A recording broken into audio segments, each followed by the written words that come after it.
Yo, what's up, guys? What's going on? What's going on? Just gotta get set up here. Waiting for I gotta send out my invites and stuff like that. Got a nice show for you guys today. JASMY Roundtable.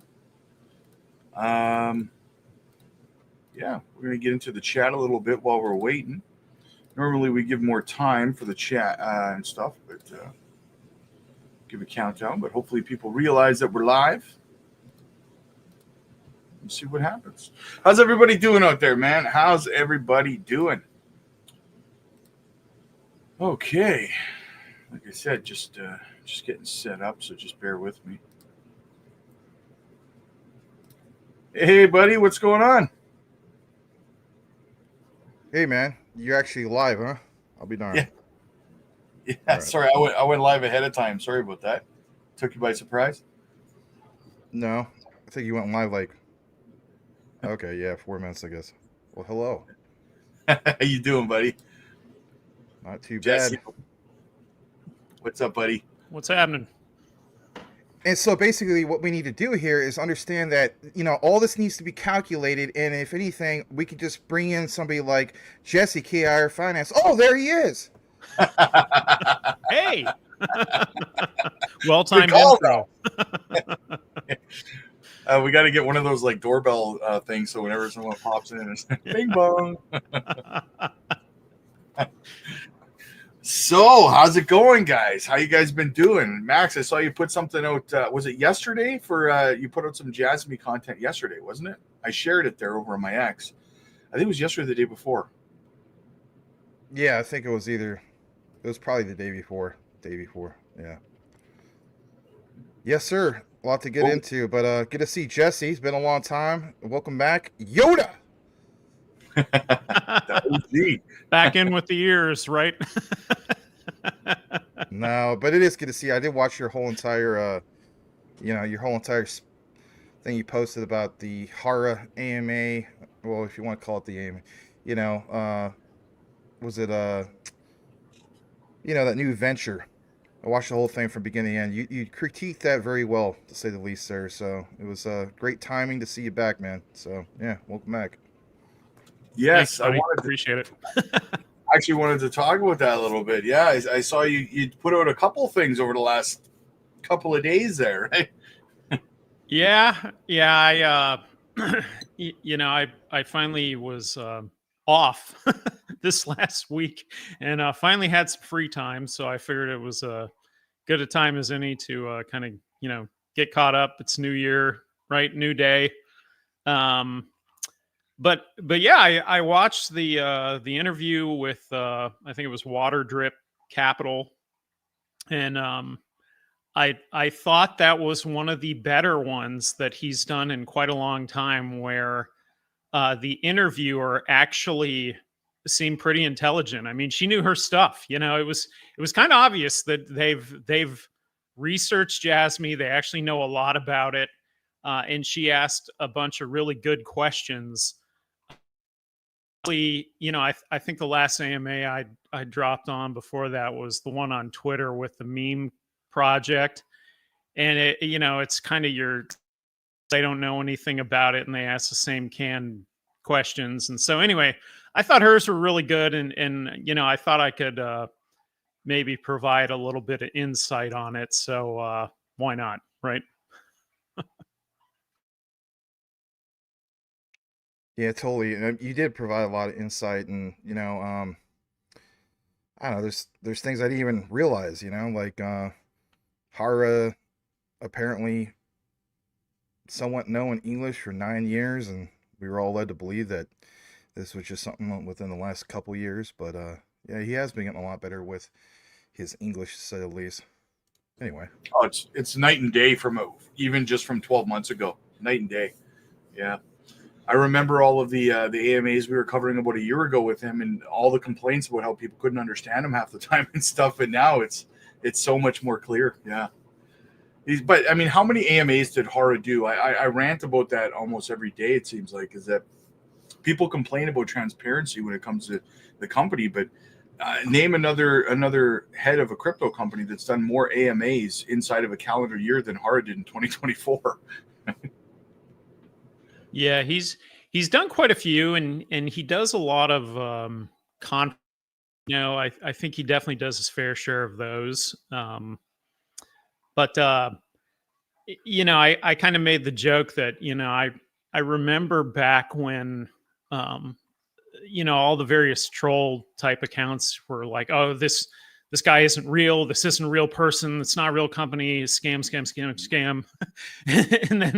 and then we were like, okay, well, we're pretty sure he's real, and then you start seeing photos of him, then you start seeing the pictures of him, then you start hearing him in audio, now you're seeing him in video and audio, now he's at all these conferences. And I think more than anything, it's kind of like he had to sort of figure out that this was his role at that company and kind of mature into it and get comfortable with it. Because I think when it first started, obviously for the three of us, you can see who we are, right? It's kind of like it's all out there, but it really takes a lot to kind of come out from behind the curtain and kind of say, hey, here's who I am. And I mean, he's got, 50,000 followers, something like that. He's known around the world. It takes a lot to become that person. And I think if anything, it just kind of shows the growth of the progression from then until now. He's fake. It's all holograms and AI. So are we. We're not even real either. I was curious about some of your key takeaways from his recent AMA, though. Did you watch it as well, Max? Yeah, I watched. Well, I watched the summary that was done by Jesse. The highlights actually. So I thought he pretty much covered all the key points, which was cool. Yeah. So what were your key? Sorry about that. Apparently the doorbell was ringing. Yeah, I am curious to know what your key takeaways were there, Jess. Well, there's quite a few of them really that were kind of sprinkled, throughout that interview. I mean, probably the biggest one is, understanding kind of where they came from to where they're going, right?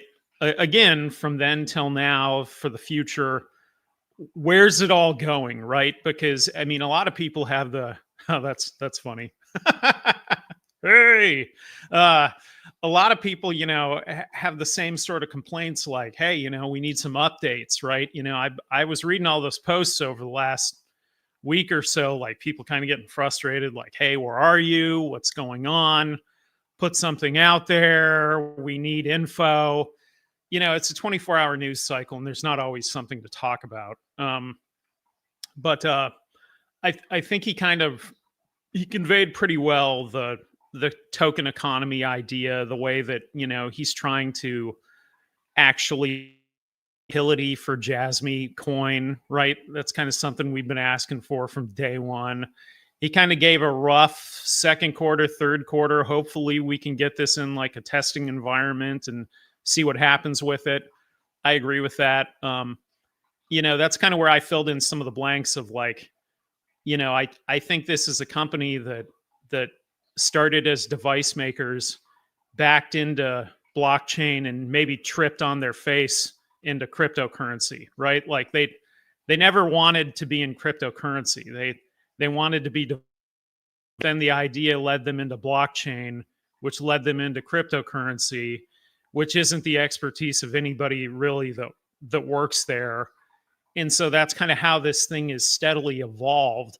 And I think, another big takeaway in it that I kind of had a bit of an epiphany on that I've never really thought about before was how Janction is sort of this split off chain, but created for the purpose of JASMY coin.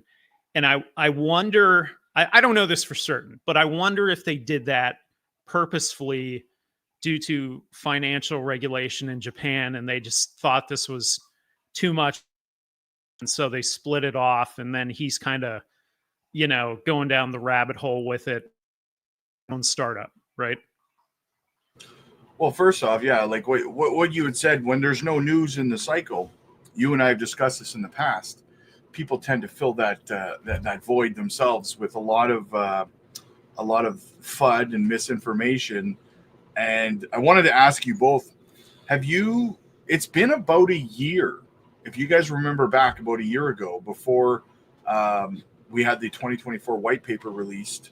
Remember in December, Hara said they were going to release it last year by the end of the year, and everyone mistook that as the end of January as opposed to the end of March, which is their end year, right? The sentiment in the market for JASMY right now seems very similar to how it was then. And Max, you mentioned this last time we spoke, that things usually get quietest with JASMY as a company right before they just hit us with a flurry of big announcements and news. What are your guys' feelings on the sentiment in the market right now being so low? You want me to go first? I'll be honest with you guys. How much do you really want to get into this? All the way. Elbow Are you, deep. Jesse? Like, are you willing to go with this? Like, really go with this? The only way I go, Max, is deep. All right, I'm not gonna lie. So last night, okay, I'm looking at Rob's his DM, and I'm like, what about this roundtable thing? You know what I mean? Like, who all's really gonna be here? I mean, you know. And then I saw you came out with a video, so I was like, well, I'll check that out first. And then I see Rob's DM, and I'm like, well, he says originally Sunday, and then he says, well, it's going to be Saturday the 26th. I'm like, what is this, World War II, for crying out loud? Like, the response from the Germans is nuts, or, you know, Americans is nuts.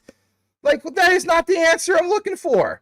So I'm like, whatever the case be, I need to have something prepared. You guys know what I do. But here's the thing. I want to respect that Jesse's back. I don't want to respect that all these people are here. But to be honest, I really have something. And what's on the minds from most is, and I'll be honest, the whole thing about this Project 2025. Okay? This Project Stargate 2025. Now, I already done a deep dive, because that's what I do. But I also decided, wow, there's a little bit more about this. So I'll do a proper video, or maybe I just take it from here and chop it up. But whatever the case be, I'm telling you guys flat out, this is, in my opinion, all in alignment, and I have something to present. So if you guys just tuned in, this is going to be good. You're in for a real treat.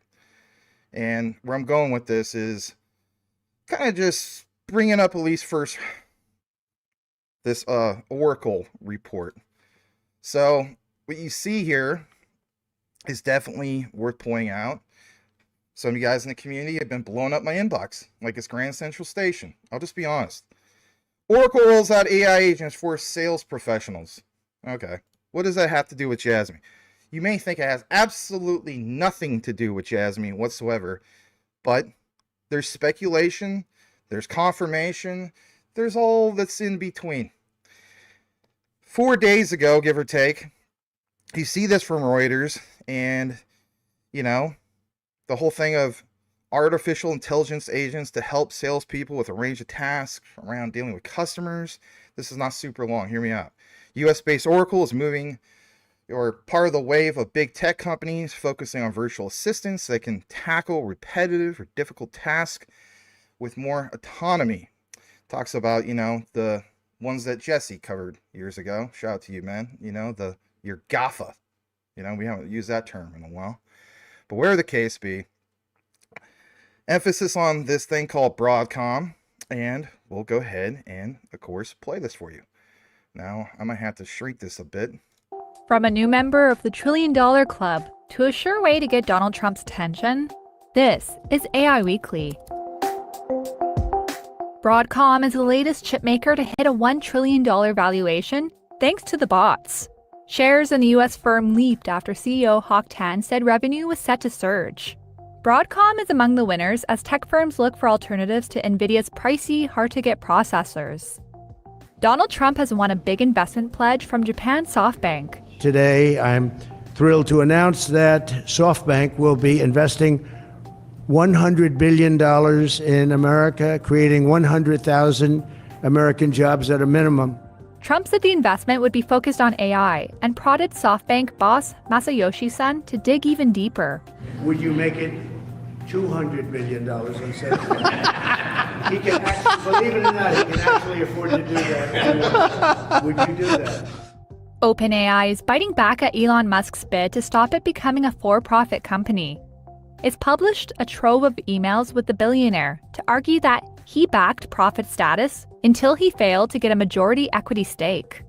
Now the ChatGPT maker has asked a judge to throw out an injunction aiming to block the change in status. Herding cattle is the latest skill ticked off by AI. Okay, real quick.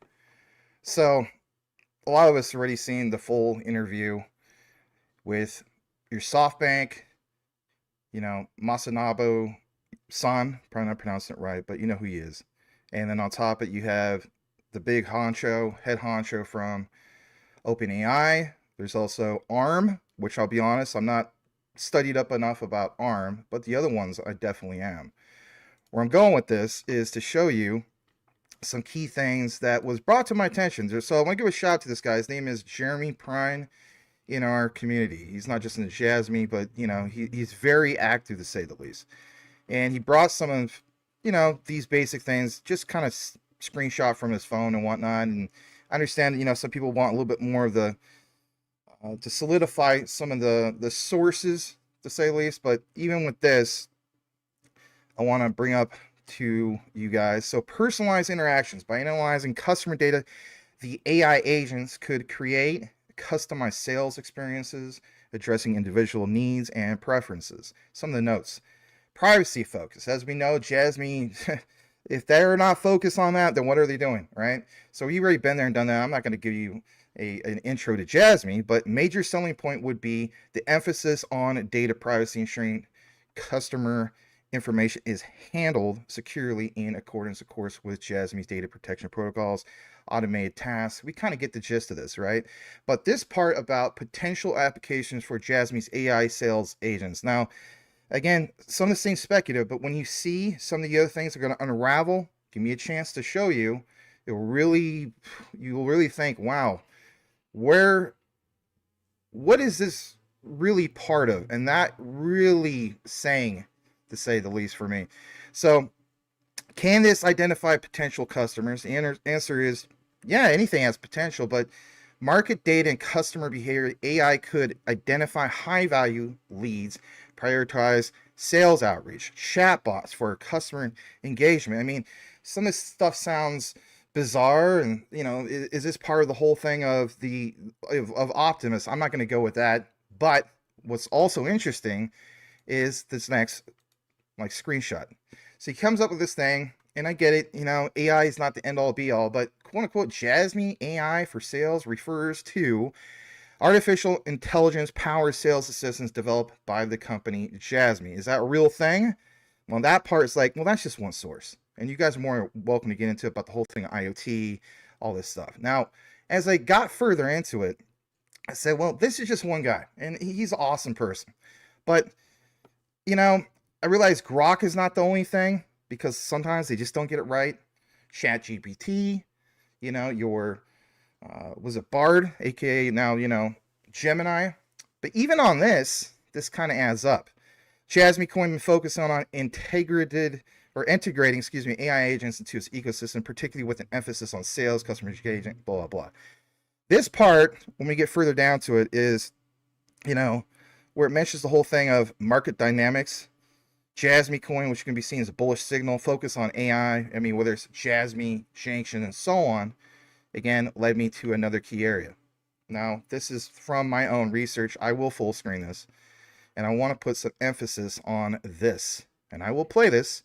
This is a snippet from my other deep dive the other day in regards to Quant and JASMY. Now, no direct partnership with them. It's what's indirectly used in the reference. Instead of playing over an hour, I'll get to the quick highlight of about 6 to 7 minutes. I have something that is going to expand even from this in regards to SoftBank, because Jesse has done more than enough research about SoftBank in the past, many others as well. Listen to this for just a brief moment. It will continue to the update. The update is really, really big, to say the least, because in my opinion, it's the whole thing of, for one, SoftBank, number two, OpenAI, and number three, a special connection with the whole thing of Oracle. You got to see it for yourself. This is not me creating hype. It's just research. I'm play this. Here we go.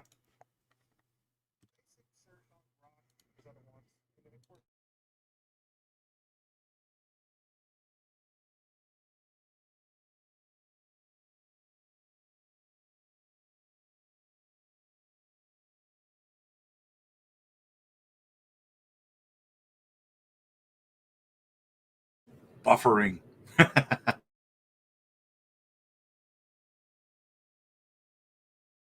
Oh, they put an ad in there. I hate when they do that. Even on your own video. We got no sound, though.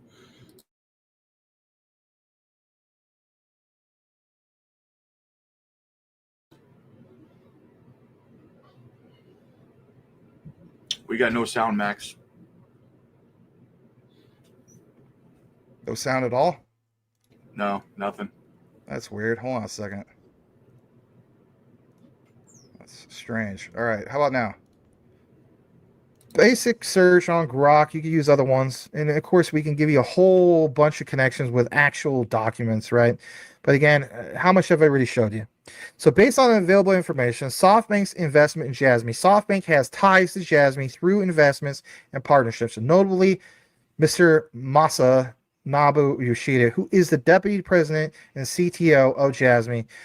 At least he stepped down, but he's kind of advisor. Also holds a significant position at SoftBank Mobile. Again, those mobile examples I gave you earlier, indicating close relationship. There are connections between SoftBank and JASMY in the context of blockchain and tech, particularly with the development of the credit exchange for NCCC. We cover that. Numerous guys, shout out to guys like Lil Bidman, X Tricks. I mean, there's a whole bunch of us, right?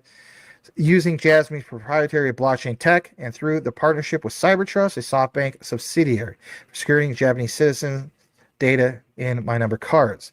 SoftBank's role in Project Stargate. SoftBank is part of that joint venture announced by President Donald Trump, which includes $500 billion investment into Project Stargate. The project is focused on creating AI data centers across the United States, with SoftBank being one of the key investors alongside OpenAI, Oracle, so on and so forth. JASMY's role. Given the connections, JASMY might indirectly benefit or play a role through SoftBank's involvement in Project Stargate. I won't read all of this, but how? JASMY's focus on IoT and data security through blockchain. Like it says, could be an opportunity for JASMY to provide solutions for securing data within the AI data centers or for managing data from IoT devices that feed into this AI ecosystem. Now that's big. All right, let's finally give you some of the big answers. Azure AI Vision, PipeDream.com. Keep in mind that when it comes to PipeDream, there's three main ones. There's Quant. There's integration with PipeDream for the developer side. So it's not just 0 lines of code. It's like maybe 3 lines, or they could cuss them out. But there's also the whole thing of Make, and there's also Zapier. Okay, so again, JASMY with Azure. So look at this: Azure AI Vision, Azure AI Vision API integrations, build and run workflows using Azure AI Vision API. Use thousands of source available triggers and actions across 2,400 plus dApps. Okay, that's important, or apps, I should say. Or write custom code to integrate any app or API in seconds. Think about that, okay? Well, you may be thinking, well, that just says what it says. Who cares? I'll get into why you care. Go to azure.microsoft.com. In regards to AI Vision, enhance your apps with AI, Azure AI Vision. You can totally see this is, IoT related in that regard, especially with the visual. And then we jump back into here. Boil it, mash it, stick it in stew. Once again, PipeDream.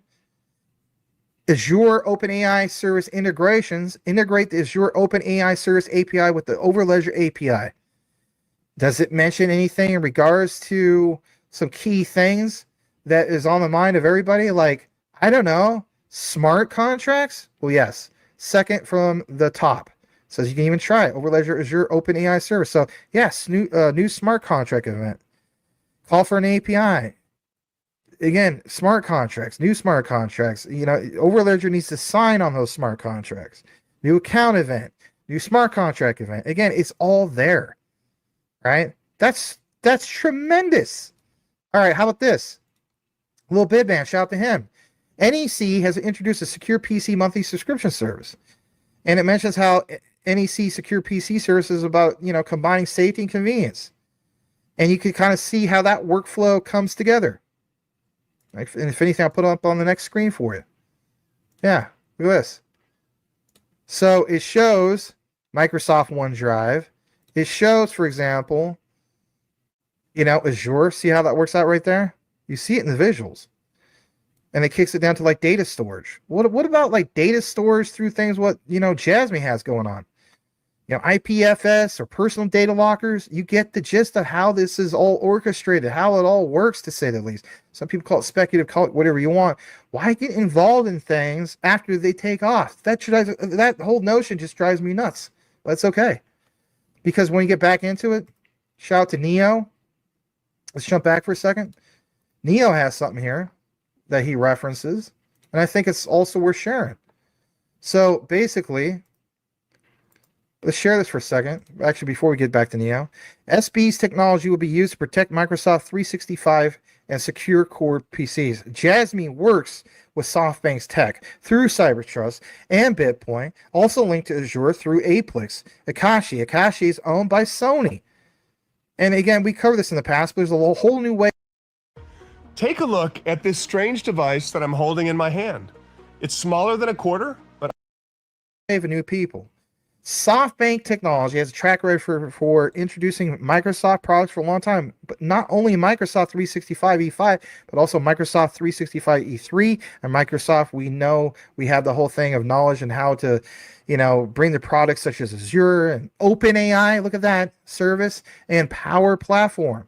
As a result, we not only introduce security products, but also provide consistent service from proposing optimal solutions.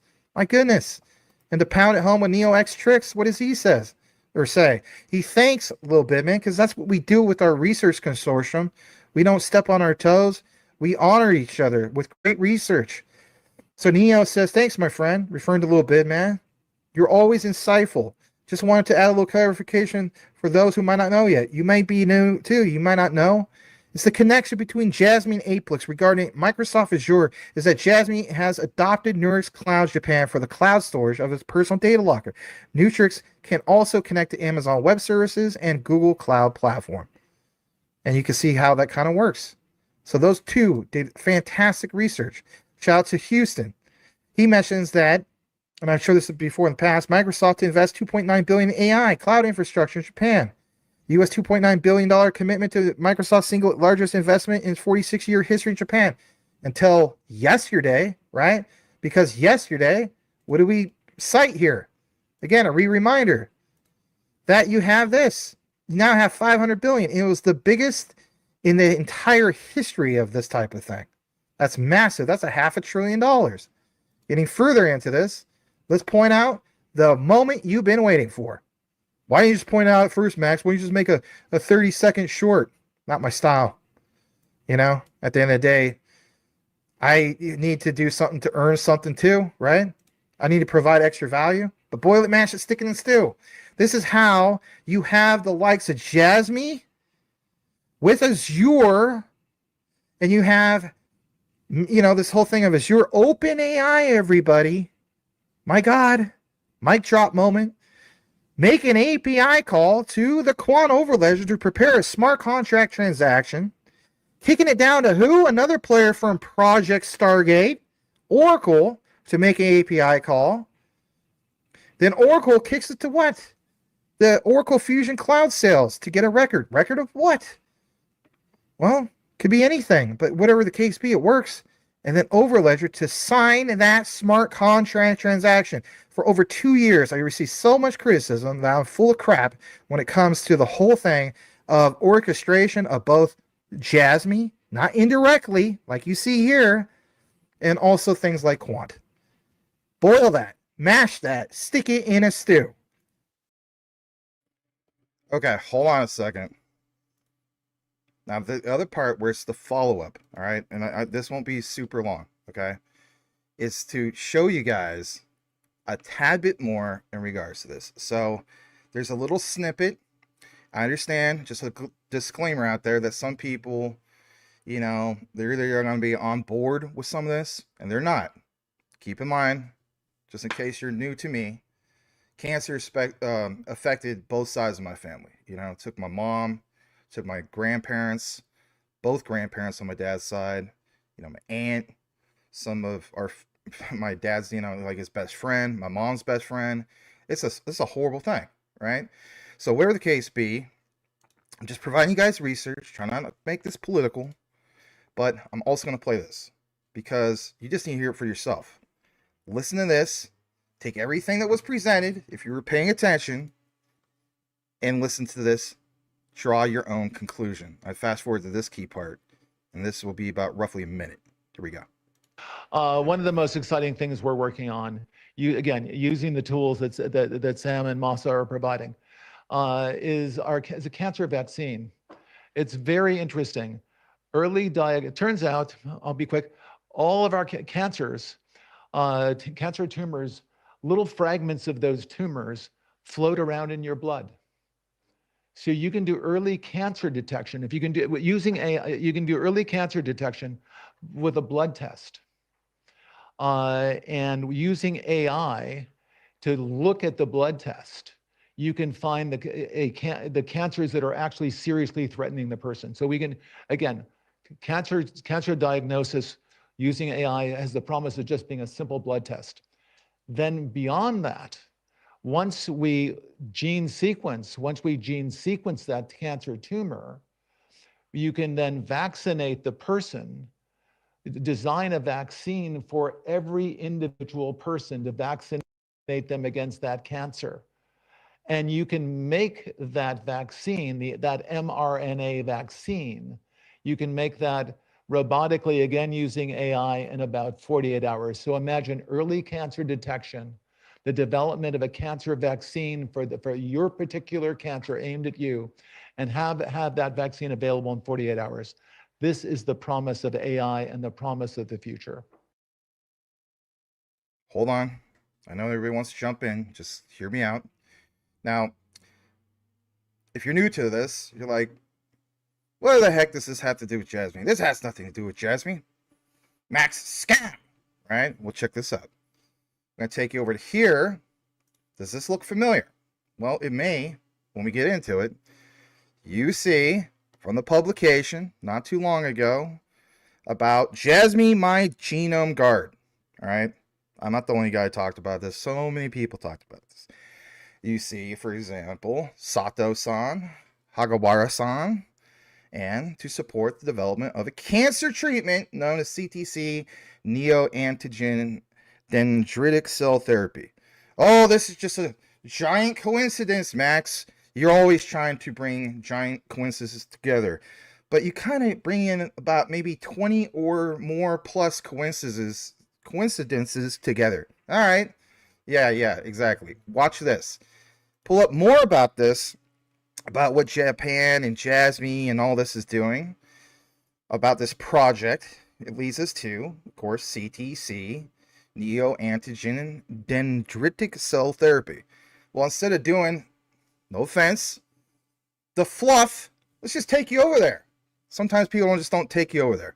You go to the site called novacellum.com/neoantigen. It goes into mentioning some of these things. And to me, it kind of somewhat matches up to what you heard from the CEO of OpenAI.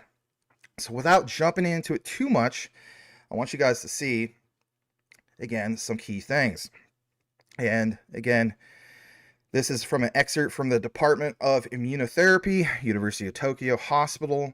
But again, it kind of gives you an idea of what they're accomplishing. And again, think about what OpenAI is trying to do, especially with the whole thing of Project Stargate 2025. Okay. Well, it mentioned specifically the whole thing, like what they got going on with JASMY. And you mentioned JASMY, I believe, being as a partner, if I'm not mistaken. Yeah, here it is on the next page. So if you're wondering, you know, is this just all hypothetical, on the timestamp from November 27th of 2023, it says, plain as day, we have partnered with JASMY Biomedical Solutions to launch a project to promote custom-made medical care using genomic information. But the update, now listen to this, the update, what update? Right above it, domestic patent granted, okay? And that was January 24th, just, you know, 2 days ago. 2 days ago, that's a big jump. And again, everything in this timeline that has unraveled in regards to Project Stargate 2025. Now we take you to this other key area. Shout out to our brother in the community, Icy Amphibian. I guess, you know, Jesse and Icy, you know, you guys have some history. He's awesome. You're awesome. Let's take it over to this. Check out what Icy has. Icy specifically mentions in this summary that he is working on the next JASMY patent breakdown. It's been a while since Icy's done these particular, you know, updates, and he does it very well, and I've expanded on it. Many other people as well. That's what we do. We're the JASMY, not the JASMY ADDRESS Consortium. We are the JASMY Research Consortium. We'll bring you great honor with our research. Okay, so patent breakdown, password generating device. So you have your IoT. If you look at figure 1 under, quote, a biometric information storage file, the patterns shown look like finger veins. Okay, quote, the biometric, and I'll show you the visual on the other screen here in a bit. The biometric information acquisition, Unit 10, acquires information on a user's living body, such as vein authentication, fingerprint authentication, face authentication. Remember, you know, Moria? Some of you guys, you know, were been around for a few years. You remember all this stuff, the Moria. But anyway, fingerprint authentication, face, retina, all this, right? So it's all there. Now, as we zoom in more on the next particular page, Rob, if you don't mind, please full screen this. Take us out of the frame for just a moment, if you don't mind. You will see how, again, this comes together. And again, emphasis on the top left frame. Biometric information storage file, how it's all, I guess you could say, like a flow. And I would agree with Icy. That is a finger. You're like, you know, just in case you're not following, take your finger, hold it horizontally speaking. That looks like veins. And then it shows how this all, you know, kind of comes together. But then when you get to the middle part, the password generator, the service selector, well, now some of the IoT stuff is kind of coming together, because especially when you see at the very bottom middle of a service information storage file, then if you go to the far right, you kick it over to a smartphone PC. Now, I get it. For the longest time, we've been expecting certain applications to come out for JASMY, whether it could be the super wallet and so on. I don't want to get into the timeline of that. I'm not privileged to that information. I'm just a guy who brings you guys research. But whatever the case be, I want to kick it over to this next part, because I understand that Grok isn't the whole end-all, be-all. So here is something that I want to also bring up. Again, kind of asked AI this. And again, I understand it's not the end-all, be-all. So took what Icy had, try to get a little bit of a summary, basically, of this. Why is this significant? What does it mean in regards to the recent announcements regarding Project Stargate 2025 with OpenAI, SoftBank, and of course ARM? Now, we're not going to really put so much emphasis on ARM, but as you get further down into it, the relation to the Project Stargate 2025. Two key things, right? AI and infrastructure. Stargate project involving OpenAI, SoftBank, ARM, and others aims to invest heavily into AI infrastructure. We know that, especially in the United States. We know that now. Focusing on data centers and computing power to advance AI tech. The JASMY patent would complement this by providing a secure authentication mechanism for the vast array of services that might be developed or enhanced with advanced AI capabilities from this project. You could apply that to your JASMY with the data that they have, and then the layer 2, which would be your Jangstions of the world. Now, again, I'm not getting into the whole thing arms roll, but I do want to recognize this. SoftBank's investment strategy, SoftBank's involvement in both Stargate and potentially in technologies like those patented by JASMY indicates a strategy to invest in secure AI-driven infrastructure solutions. Now, that part seems speculative. But again, back to my original deep dive I just released a few days ago, there was an interview of the main guy from SoftBank, right? Like people by short call him Moss, okay? With years ago, what was it, Charlie Rose? Again, I'm not trying to get into that controversy, but he was asked, how can I take infrastructure and just blanket it under the umbrella of their ecosystem? All right, and we know about the whole thing of SoftBank and JASMY and their connections. Again, watch some of myself, Jesse's deep dives. Now, check this out. Check this out. This is something else. Again, this is not hype or anything like this. This is simply just verifying some things. What about the whole Panasonic connection? People forget about this.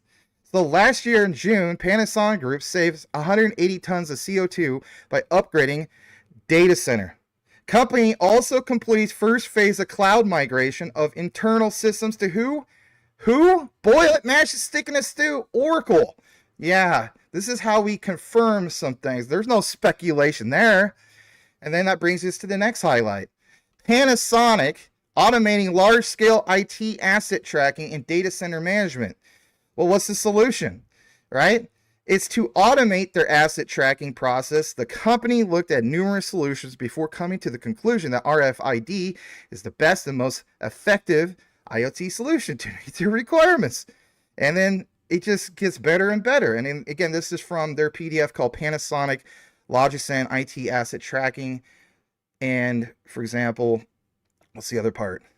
Yeah, data center management. Data center management. Think about that. All the way back to what we first talked about from your one and only Mr. Who. This guy. All right? Just a reminder. Then to kick it back to what? Back to this. Okay? So that PDF exists, and it's referenced from Panasonic. Okay. You still have another question. Does JASMY and Jangshin have a solution for automating large-scale IT asset tracking and data center management as a reference from Panasonic? And guess what? It gets really, really good. Because we know that both of these technologies, as even referenced from a basic search, whether it's Grok or Google and so on, that JASMY and Jangshin offer technologies that would be part of a solution for IT asset tracking and data center management. Now, like I said, while it's not clear that there's a direct product or service explicitly marketed for these purposes, their technologies might very well serve as a building blocks for such application, particularly in enhancing security and data integrity in automated systems. All right, so check. All right, real quick. Go to another article, digitimes.com. Panasonic's battery division offsets EV sales slowdown with rising demand for data center energy systems. And that was only back a few months ago in November. And then on top of that, look at this for size. You still aren't on board with what Panasonic is doing? Well, look at this. Panasonic Industry, ICT Infrastructure Solutions. I'm going to go ahead and play this, and we'll come right back. 3 minutes. Listen to this. Add it up for yourself.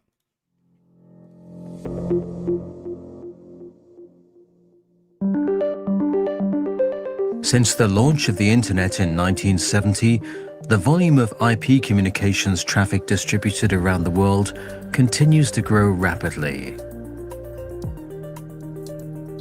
The future will be further accelerated by the launch of metaverse services and support for real-time two-way communication. For the fulfillment of these demands, it is important to evolve the infrastructure facilities of base stations and data centers that support the communication networks that serve as the backbone of services. Panasonic Industry is committed to the 5G and 6G industry trends.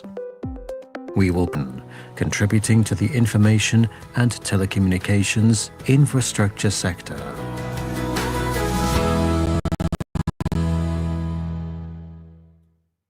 You're committed and Okay, the part about data center was mentioned, right? And of course, all the other stuff above.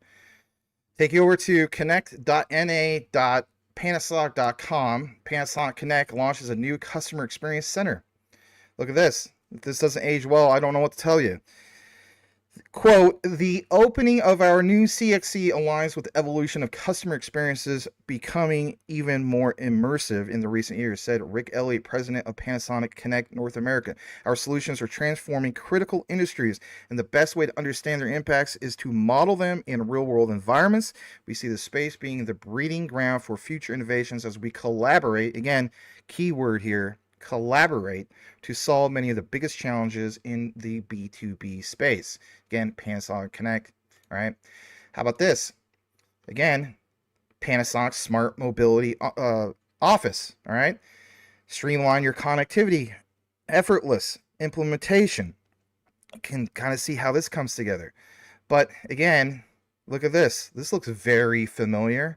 You have, for example, a refrigerator. You have, for example, smart devices, on and on. Management console, cloud platform. Think about the terminology here. Other OEM systems. The value of One Connect. Now we understand JASMY and Panasonic. Hear me out. Take it to this other part. I'm going to wrap this up in a bit because I know I'm kind of dominating this. Give a shout out to this guy, Rob T. Another great Rob. Doorbell, cameras, smart homes, smart refrigerators, all those devices vulnerable to cyber attack are being encrypted and secured by JASMY personal data lockers, as reported last March. Panasonic partnership. And then again, back to the whole thing of Lil Bidman. Does it better than most. And this post also reminds me, or him, Lil Bidman, of JASMY Q&A with Sato-san. And what does Sato-san basically reference here? So I pull this up on the other screen. Recognize this. Chip security technology is the core of Internet of Things. In addition, security technologies for middleware will be added. So far, these middleware security technologies are based on the knowledge gained from Sony Felica security technology. We understand the many robust patents from the likes of key people from, obviously, JASMY, not just Sato-san, but we covered, for example, Tadashi Morita. So what is the consideration for how to connect existing smart wearable devices, of course, to the main one we're here for, everybody, JASMY? And what progress can JASMY share with us on IoT and device development? And look at this.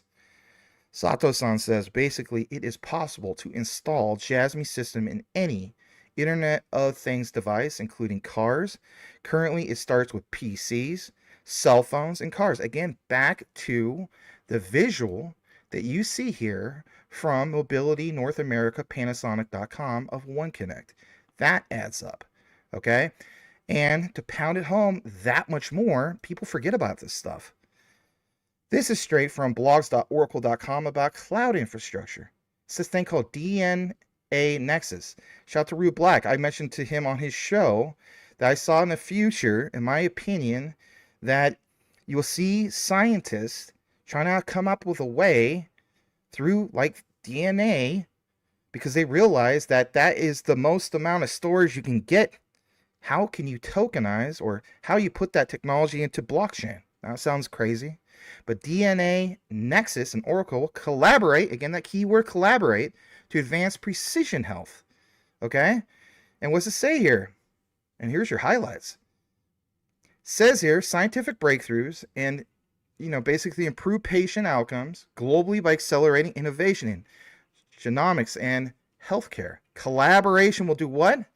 Well, it will leverage Oracle's expertise in accelerating AI pipelines and its industry partnerships to bring global customers even faster analysis and better AI models.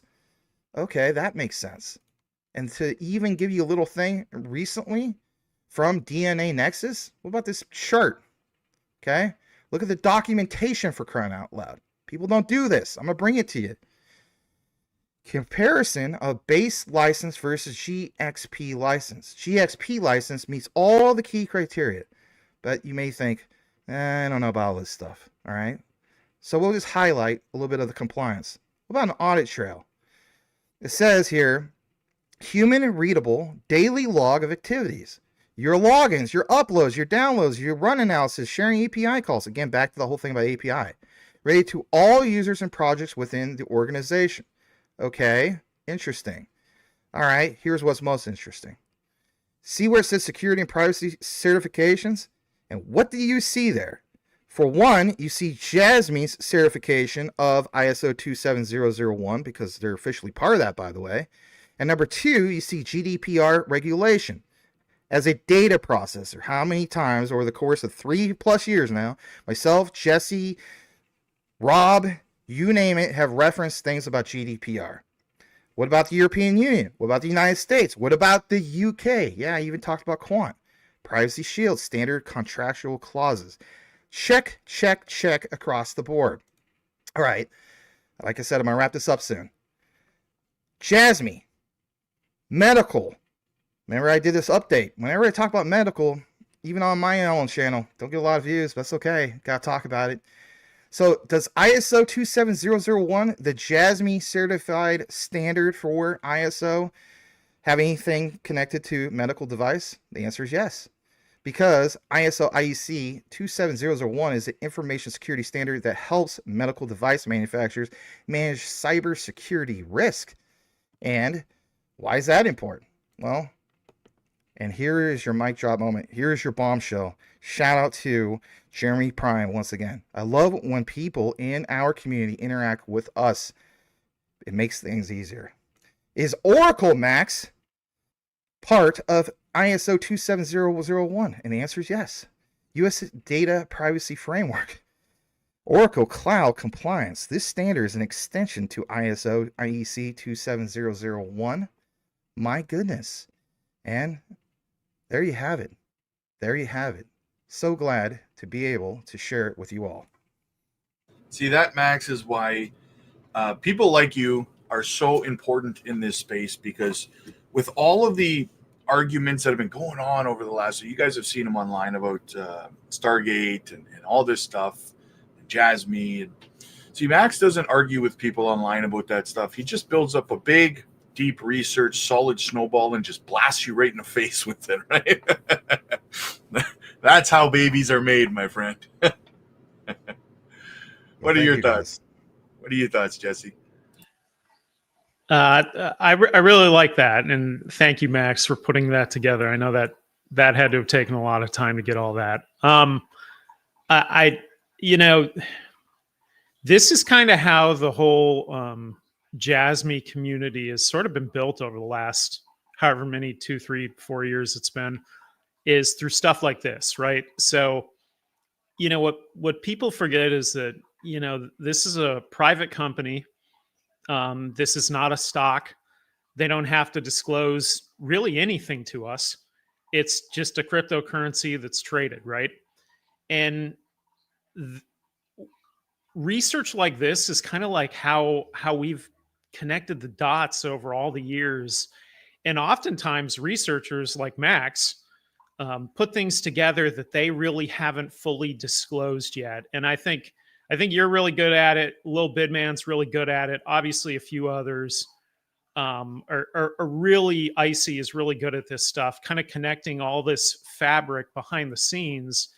And you can kind of see how it all kind of ties together in the big picture. And it's like, yeah, the JASMY PDL is a really big part of this. I wrote down some notes while you were playing that. And, one of the things that I've heard recently with the development of all the various AI large language model platforms like ChatGPT, et cetera, is that oftentimes the data that they're sourcing for their language model is centralized, right?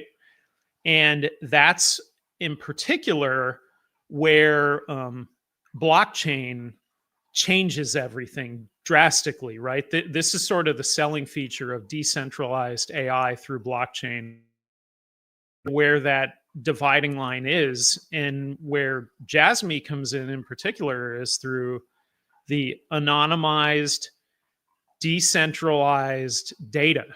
And you talked about and kind of sourced cancer vaccine, right? Medical data. That kind of data is very hard to obtain. But what if you could obtain it because it's anonymized and it's decentralized, and that's where JASMY comes in, and then you see all the other various partnerships, right? So, I mean, I think that JASMY could play an absolutely huge role. And when taking it a kind of a step even further back, you look at the steps of, like, we've talked about the government of Japan, right? Strengthening their partnerships specifically with the US and the UK, specifically targeting the Middle East. You can kind of see where they're sort of like building the foundation of what the really the next generation of data processing truly is. And if you can really tap into the decentralized, anonymized data, which is potentially a lot better than centralized data, and then apply that to the masses. They're already talking that AI, I think within the next 5 years or so, is kind of like going to be way, way, way beyond where it is now. And it really could take that data and come up with solutions that we've never thought of. The example that he was talking about with screening a blood test. I watched that and I thought, hey, Quest is finally useful for something, right? Running inside joke with Quest, of course. I'm kidding, Quest. But anyways, if you could really do that, cancer, I mean, wow. If you could solve that problem, and maybe this is how you go about doing it. So I think the key in everything is that you can kind of see the fabric of how it's all connected. And then it's the PDL, it's the anonymized data. That's what really matters. And when you throw in the IT side of it, the data center side, Panasonic, you can kind of see where it's all going. So that was really cool. And I would say, thanks for sharing that, Max. Hey, you bet. I'm glad that you were able to, at least share your own take on it and so on. One of my weaknesses has always been the quick summary, but I'll use my strengths and collaborate with other people like yourself and Rob that, speak to our audience. So anyway, glad to share it with you guys. I really appreciate you allowing me to spend a little extra time just to, get it out there. And Rob for the platform, bringing us together. We like your weakness, my friend. We like it. We love that you do things the way that you do things, man. Thank you, absolutely. Couple comments. Hippity hop. I've been looking forward to this roundtable. Been holding JASMY since 2058. Nice entry point, man. Dumb Money had actually mentioned something about that. He asked the question, and the answer is yes. He said, aren't they, and if I can find his comment here, he said, isn't JASMY paying in JASMY tokens to test for cancer for paying cancer patients? Yes, what they're doing is they're setting it up so that the cancer patients, from my understanding, that want to participate can volunteer to have their information anonymously utilized further, and stored in the PDL for further cancer research based on whichever type of cancer they have, right? Which they're hoping will obviously accelerate, the benefit of cancer research, right? But yes, they are using JASMY as a payment token for that, though. So more and more utility continues to play out. Heinz with the super sticker, and what do we got here? HTX is trading XCN on 1 cent. Is it a goodbye now?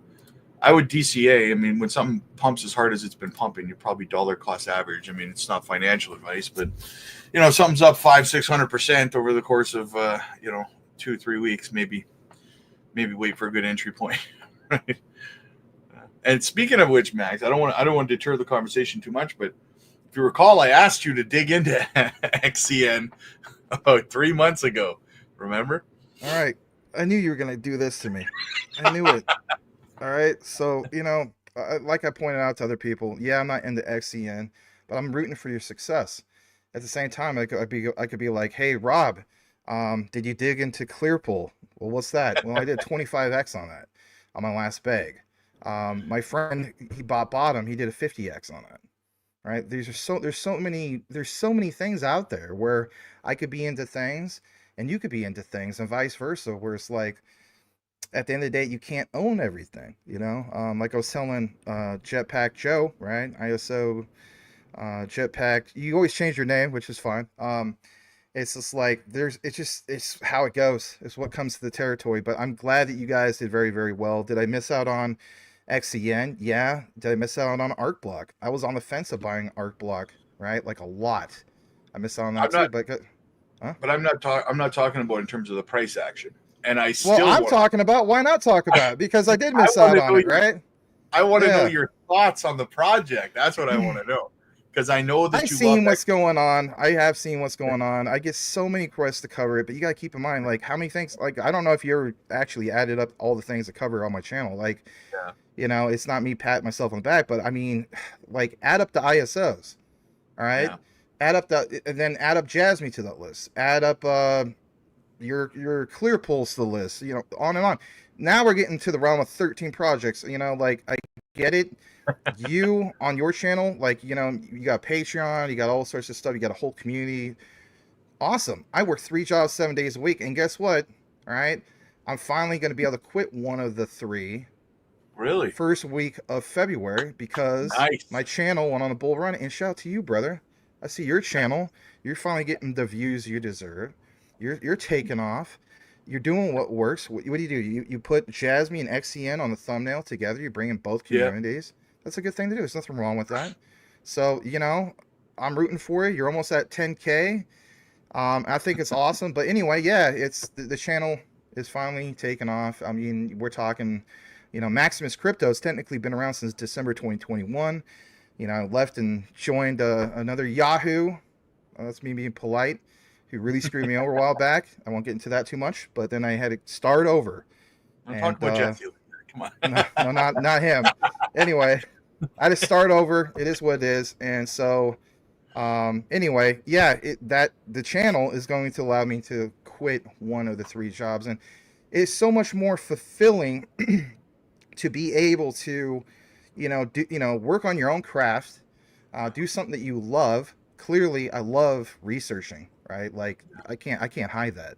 I used to do it all the time, even before I got into crypto and blockchain and DLT and all that. I mean, back in college, that was my thing. We'd have weekly discussions, and people used to point out, man, you have really good research and so on, and I used to appreciate it. And I used to also teach classes on how to do proper research in APA format, and anyway, whatever the case be. We can tell. It's just, I love doing it. Yeah, it's just, and then obviously if you invest in things and you get incredible gains, then it's just like it became a point where I couldn't shut up about it in 2021, last, bull run. And my friends were like, you should consider like doing the whole like YouTube thing. And then, because at the time I had a gaming channel, right? Like I had a pretty successful gaming channel, but it was so hard. It's so much pressure. Like, some of you guys in the comments, you'll say, Max, you another home run, or, grand slam. Like, sometimes I don't even like doing that, because it's like, it puts more pressure on yourself. What I mean by that is, in gaming, if you always hit an awesome video home run, like, I'm from the old school. New kids, they call it like cooking people, right? I'm old school. I call it like, pony noobs, right? So it's like, I could have like a kill streak of like 50 kills in a row, where, monster killed and carpet bomb a bunch of people in Battlefield 5, or, have this insane multi-kill streak with a bolt action rifle in Call of Duty. All that stuff was fun, but then it creates unrealistic expectations that, oh, geez, now people aren't tuning in because I'm not hitting it out of the park all the time. And I end up hating it, believe it or not. I ended up hating it so bad that I was like, forget this. I don't want to hit that home run every time. And then when I was making a ton of money, not being rich, I took 10K to 120K last bull run. This bull run, I mean, forget about it, right? Like, we raised scales so much higher, and we're at the beginning. That's a lot to talk about. But anyway, it was just so much more fulfilling and so much more rewarding to engage with real community with the gaming thing. Nothing against them, but there was no interaction hardly, like only a few people. They're just there to see the quick little highlight. And that's another reason why I just don't give people the quick 30-second gist of, here's what's going on with Jasmy, blah, blah, blah, it's connected to that, blah, blah, blah. Yeah, here's what's going on. All right, done. Because it's not, like, as a content creator, it has to be fulfilling. You know, it has to have the, you know, fulfillment. And what we do is long-lasting fulfillment. I love the community. I love what we got going on here, especially with, you know, with Jasmy and so on. But just because, I just want to say this, just because I'm not personally into XCN yet, keyword yet, I may get into it, it doesn't mean that I'm not rooting for any of you guys' you know, success. I hate tribalism, you know, and like people in the other coins and tokens. It's like, awesome. That's awesome. I'm rooting for you. This whole thing of tribalism is so silly, personally. Anyway. Well, here's the reason I keep getting people asking me to ask you to look in XEN all the time. And the reason for that primarily is the ISO link, right? The connection. People know you love XLM, XRP, Quant, and the correlation there makes people want to know what Max thinks about it, right? And me too, man. You and I will have a conversation one day, and I will pick your brain on it. Well, I mean, I appreciate it. Don't get me wrong. I mean, I get, trust me, Rob, trust me. You get a lot of requests for that. And, you know, it's usually, look, you go really deep with like your Jasmines, your Stellars, you know, your Quants. Like, come on, man, please come over. This one's low market cap. I get it. I get, trust me, I'll give you your flowers. Here's your flowers, my friend. And that is, I do remember before, what was it, August, we had this conversation. Maybe it was the last time I was collaborating with you. And you were like, man, the XCN white paper, that new update. And then that was at like 0.001. So I could have done the same thing, technically speaking, been like, you know what? I bought like over 1 million Jasmy. And Jasmy was at bottom, you know, Binance US. Similar. I could actually buy more of XCN and treat it like my next Jasmy, if you will. You know, I don't want to get too deep into who has bags and what bag size. That's not the point. Sorry about that. I could treat it that way, but I didn't. I was too focused on all the other things I'm doing. So as a result, I'm a victim of myself. And what I mean by that is you can be a victim of yourself in your time, your energy that you put in. Still working 3 jobs 7 days a week, which some people are like, how do you do that? Hey, man, you do it. Not to get emotional. You lose a key loved one, like my dad, you know, and going through a very toxic relationship for many years, you devote so much time to a particular person. For me, I wanted to block out those emotions. And so as a result, I got wrapped up in occupying my time instead of just moping around and being depressed. I decided that I'm going to spend that energy researching like a madman and working like a madman. And that way, someday, I pray, meet the right girl, right? But I didn't want any more toxic anything. I was with a narcissist. I hate to say that. A horrible narcissist for the longest time. And so I said to myself, I need to hang on to my hope. You know, we're invested in a lot of hopium, let's be honest. I said, I'm going to hang on to my hope that better days are ahead and that there is going to be somebody. But if we talk about generational wealth, I still have to bank on, guess what, man? The Lord has somebody out there for me. I just don't know who that is. And I don't want to waste my time not jumping and researching this stuff.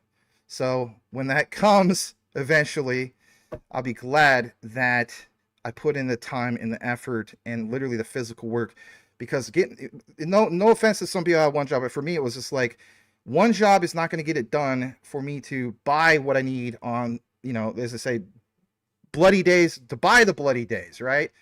I just couldn't. So I was like, all right, then 3 jobs 7 days a week. So anyway, the rest is history. A lot of you guys can relate. You guys work, like, some of you guys do work 3 jobs. Some of you guys do 2 jobs, or whatever the case be. But that's my take of it and so on. So I'm so ecstatic and glad, even though I'm not part of that with XCN, But how about this? Again, you know, there are so many great low market cap gems out there. Your clear pools. My last bag, 25x. My friend got into it at bottom, 50x. You know what I mean? And what's the beauty about tokenization, real world asset, tokenization, capital market ecosystems, you name it. So there's a lot of slept on things that I'm sure maybe even Jesse's into, or people in the chat are into. But whatever the case be, you'll never see it from me where I'm rooting against, oh, you have that token, you have that coin, you know, like, oh, flex my tribalistic arms or something. That's silly. That's childish. That's ridiculous. Yeah. Well, speaking of that tribalism, I'm glad you ended up distracting yourself, and instead of doing what most people would do and just self-loathing and sitting around and wallowing, right? You got up, man, and you get that dry powder and you DCA'd, man. That's the best method. Absolutely. Oh But yeah, like speaking, when I saw my friend Will Fix, just real quick, I went and visited him. You know, he's just, what are we doing? We're getting our phones together, and all around the holidays. And you probably did it too, bro. All of us did at some point. What are you doing? We're having a, pardon the expression, portfolio measuring contest, right? So it's just, you just do that among friends. You don't do it with everybody in the community, because that's kind of messed up. But anyway, I'm sorry, I won't interrupt anymore. oh no, man, we love it. That's why you're here, man. That's why you're here to talk, right? But speaking of what you were saying there about tribalism and stuff, as I alluded to at the beginning of the conversation, the sentiment in the community. And Jesse, you did a breakdown. I saw you did a breakdown of that FUD video. Now, I got asked a lot about that. Rob, can you go through this guy's video point by point and kind of tell us what you think? And I ended up saying no, because the more I feed, I'm throwing gas on his fire then, right? And I try to tell people, whenever you get somebody like that spreading FUD and misinformation about any given project, the best thing that you can do is suffocate it by not watching it, not engaging, not clicking. Because I find that the more, I'm not saying because of what you did, I'm saying this because I want to know your thoughts on it. I'm just saying, for me, I decided not to do a breakdown of it, because I would have turned more eyes to it. And to do that, that would probably prompt him to do another video fighting JASMY, because he's getting views, right? But I'm very interested to see. I haven't had a chance to see your thoughts on it yet, because you shared it just before we started going live there. So I would love to know your take on it. And for full transparency, I never watched his video. People just told me about it. So Okay. Yeah. So if for those kind of following along at home, if you haven't seen this video, it was from Learn Cryptology, aka Zach, on Twitter, and he basically posted a video that it makes a handful, 5 to 10 kind of accusations in it, and it really kind of centers around price manipulation, wash trading, embezzlement, insider info, yada yada, right? And it was originally brought to my attention from someone else, and they asked me, "Hey, did you see it?" And I said, "No, I haven't seen it yet, but I'd be happy to take a look at it." Going back in time, a couple years ago, when we used to do like the Sunday JASMY Spaces calls, Zach was a regular on there. He was on there frequently, right? So, I would consider him a friend of mine, and he was kind of pretty involved for quite a while. And then, whatever happened in his personal life kind of dropped off for a while. We all do it, right? I've done it. Everybody does it from time to time. He kind of dropped out of the space. And so anyways, he made this video and kind of put all the various points in there, kind of how he got to his conclusions, etc. And I watched it, and there was quite a few of them that I kind of know a little more backstory than he does on some of these things. And so typically, like if it was like, just some typical FUD or some kind of troll or whoever saying something, I typically mute all those people. I don't block them, I mute them. And I just never see any of it and I never respond, right? That's just what I do, right? But I'm not going to do that with him in particular. And so I just kind of felt the need to kind of maybe add a little more color to the various points of contention, right?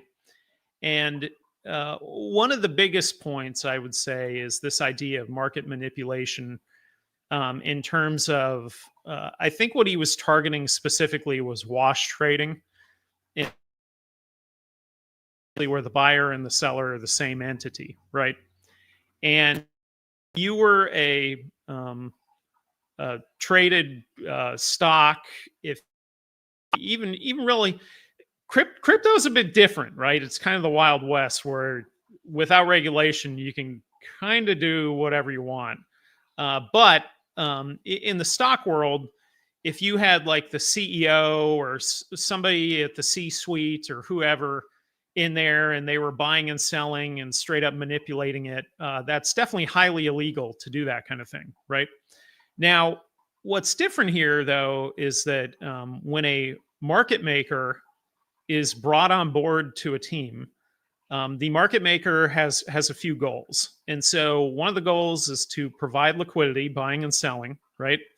Another goal is to basically build up the value of this asset, whatever it is, as long as they're involved through this partnership. And market makers can be controversial when people don't know they're there, right? So there are a lot of trades that were going on when this market maker was active. You'd see huge buys, big spikes, and everybody's, wow, look at this whale buying. That's the market, right? Quick question. Are you referring to DWF Labs, their last market maker? Okay. Yeah.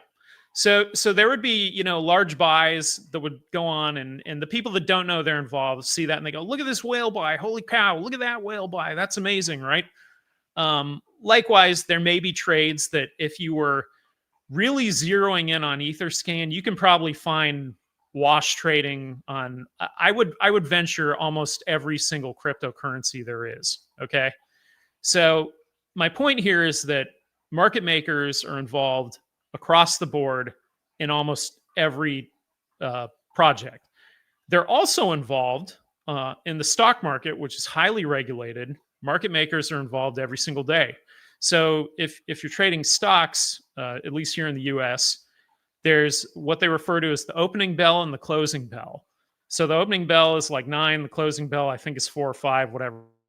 Basically, there's an hour window sort of before and after where all this trading goes on, where the average person can't do anything, right? And if you don't really know anything about this process, it sort of frustrates you. And you go, what the hell? Why do they get to trade and I don't get to trade? This isn't fair.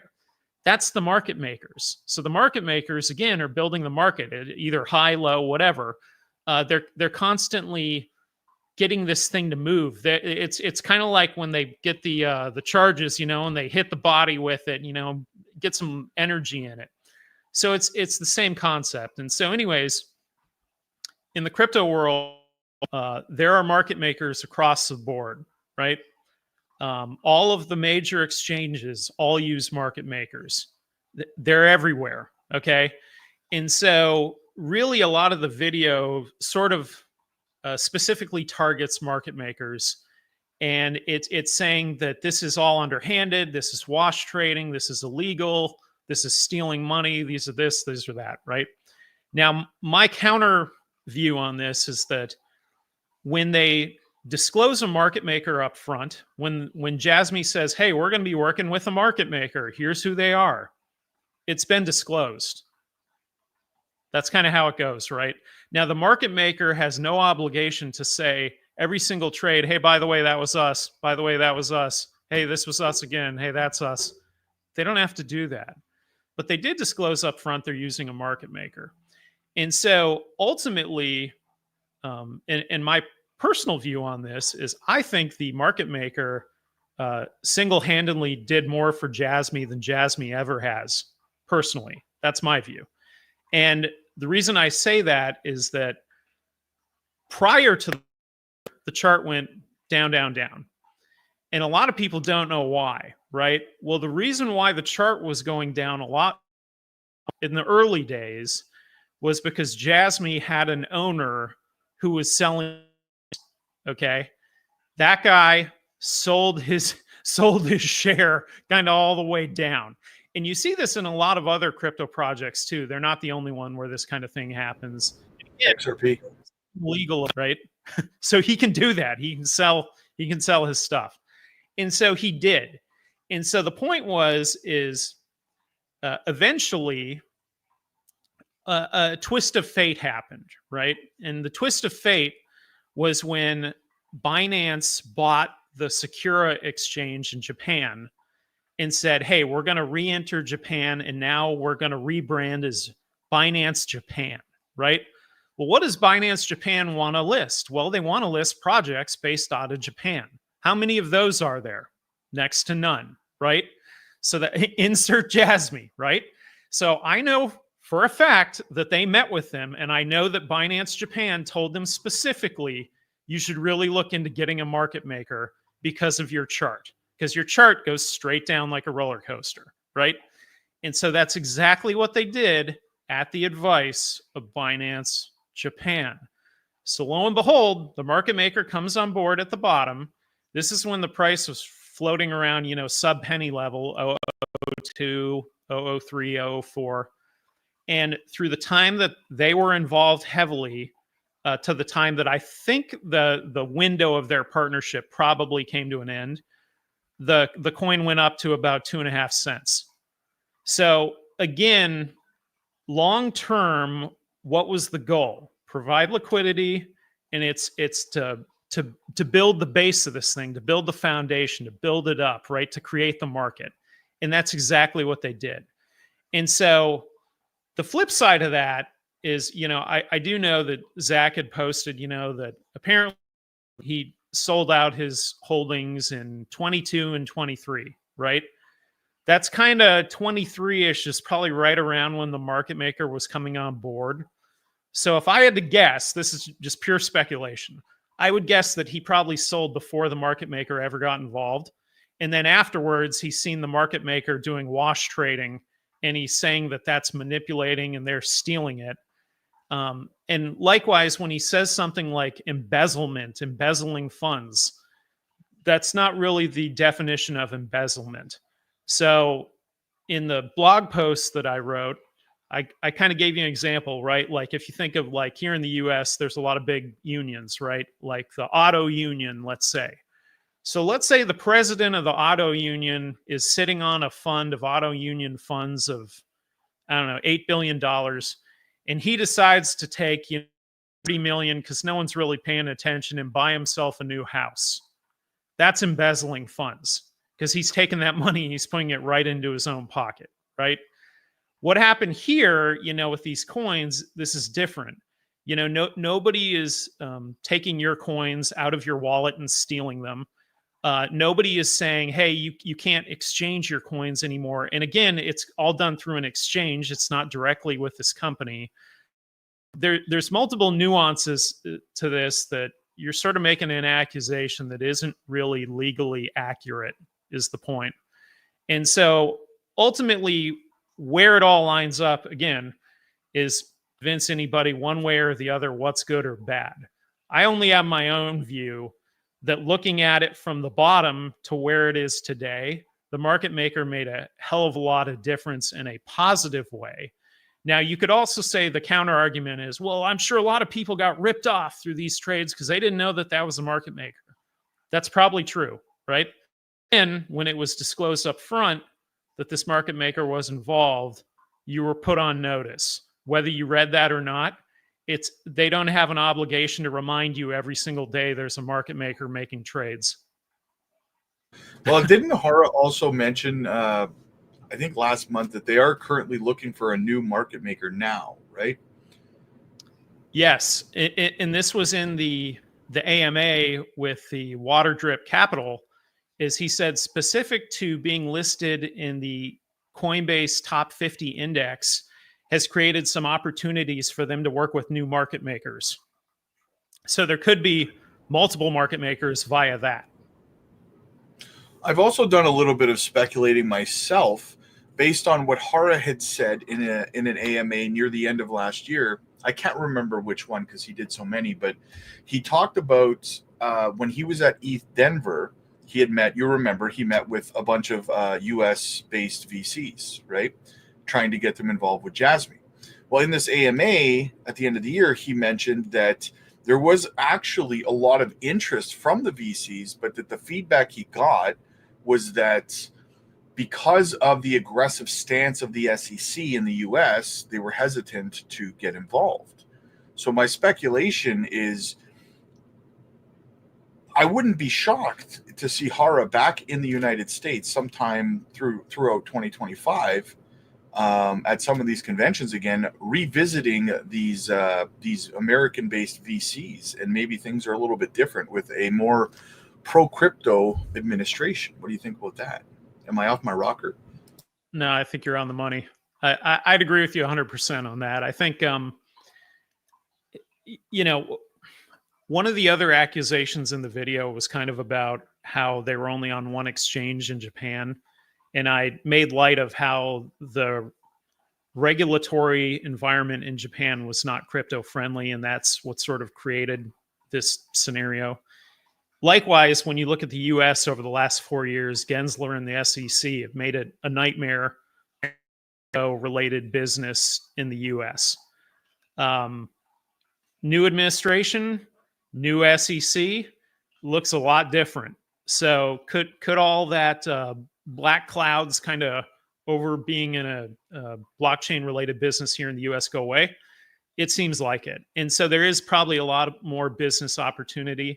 And again, going back to what I was saying earlier with the government of Japan, JASMY has always been kind of in lockstep with them in terms of their goals for partnership with various countries. I would not doubt it if they're back in the US, back in the UK, you know, trying to entice VC capital. Again, I mean, if you look at, you know, the deep dive that Max just did here, they could be showing all that same stuff to a VC fund.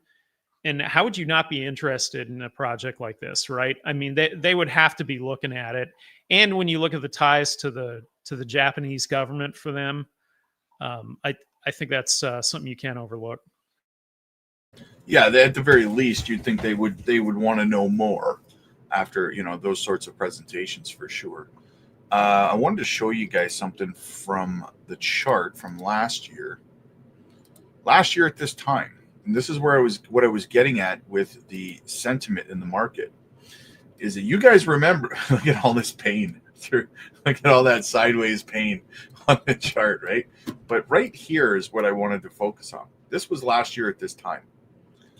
Now, I don't know how much you guys remember about the general sentiment in the market at that time, but again, I touched on how Hara had said that the 2024 roadmap was coming out at the end of the year, and then it didn't come out at the end of January. There was rage is the best way I remember doing videos trying to lower the temperature in the room, asking people to stop tagging Hara in angry posts on X about a roadmap for 2024 and stuff like that, because I don't think people realize the detriment to their own investment when they go and they tag the company in a negative post about the company, and new people see it and they're like, well, I'm not buying that project. This person's in it. And, you know, look how mad they are. But anyway, the general sentiment I find is pretty similar right now to where it was around the beginning of the year last year. And then what did we see going into March? We saw, or just in February, I think we saw the C2E partnership announcement in South Korea, right? And then we saw the Panasonic announcement in March. We saw the 2024 roadmap came out in March. It was like they were hitting us all of a sudden at their year end in March with so many lefts, we were begging for a right. You know what I mean? Like, and then what happened, if you can see on the chart here, I try to minimize it a little bit more, is like for about 4 months, starting in the middle of February to about June, like JASMY went up 533%. Just after all of this, right? Out of seemingly nowhere, when the sentiment was at its lowest. And again, to reiterate what Max had said the last time we talked, how, whenever JASMY gets really, really quiet for a little while, and I think, Jesse, you and I have touched on this as well, it just seems like all of a sudden it's boom, boom, boom, boom. Check this out. Roadmap's coming out, So I think that for me, I use the sentiment in the JASMY community as like a metric for where we are in terms of how close we are to some sort of a breakout. But a lot of people speculate that maybe the removal from the monitoring zone. Actually, what are your both of your thoughts on this? What more does JASMY have to do as a company to get that tag removed? I mean, I every time I say they still don't have their product out to market, I get attacked on X. Well, what are you talking about? The Aveda laptops out there, and the carbon credits exchange, and none of them utilize JASMY though, right? That's the problem. As a utility, that's the problem. Jenkins still not launched. So, what are your thoughts on that, Jesse? My personal opinion, I think the reason it's in the innovation zone is because of the chart. That's my personal view. They've never specifically said, hey, here's the reason or reasons why it's in here. As far as I know, no one from Binance has ever once responded to anybody's questioning of them or why that occurred, right? So my own personal hunch, again, based on the meeting they had with them, is that it's the chart. So if the when in doubt, zoom out, look at the JASMY chart, all the movement that you're showing right now is it's nothing in the overall long-term zoomed out view of this thing. It's absolutely nothing, right? So my personal view, I kind of think that to continue to build. So I think whether it's one market maker, multiple market makers, that makes sense to me. The flip side of that is if you could come up with some utility coin, that'd be great.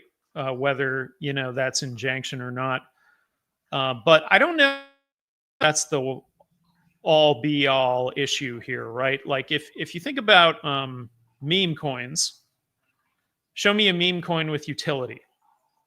Far and few between, right? So why aren't all of them in the innovation zone, every single one of them? Well, probably because their chart hasn't bottomed out. So I think it's the chart. I think that's the most important part. Now, granted, I do think they've made multiple steps towards correcting the chart, and I think it's on the right path. But again, the weird thing with being in that innovation zone is nobody really knows the expectations, right? Like, so how much progress do I have to show you before you take us out? We don't know. Who's the gatekeeper here? We don't know. Does this take a review from a certain level of Binance? No one knows. It's all just kind of like made up on the fly. And so ultimately, in terms of JASMY's liquidity and all the exchanges they're on, obviously it matters because Binance has the largest market share, but maybe in the long run, it doesn't matter as much. I just think they probably need to keep working on the chart and keep working with market makers.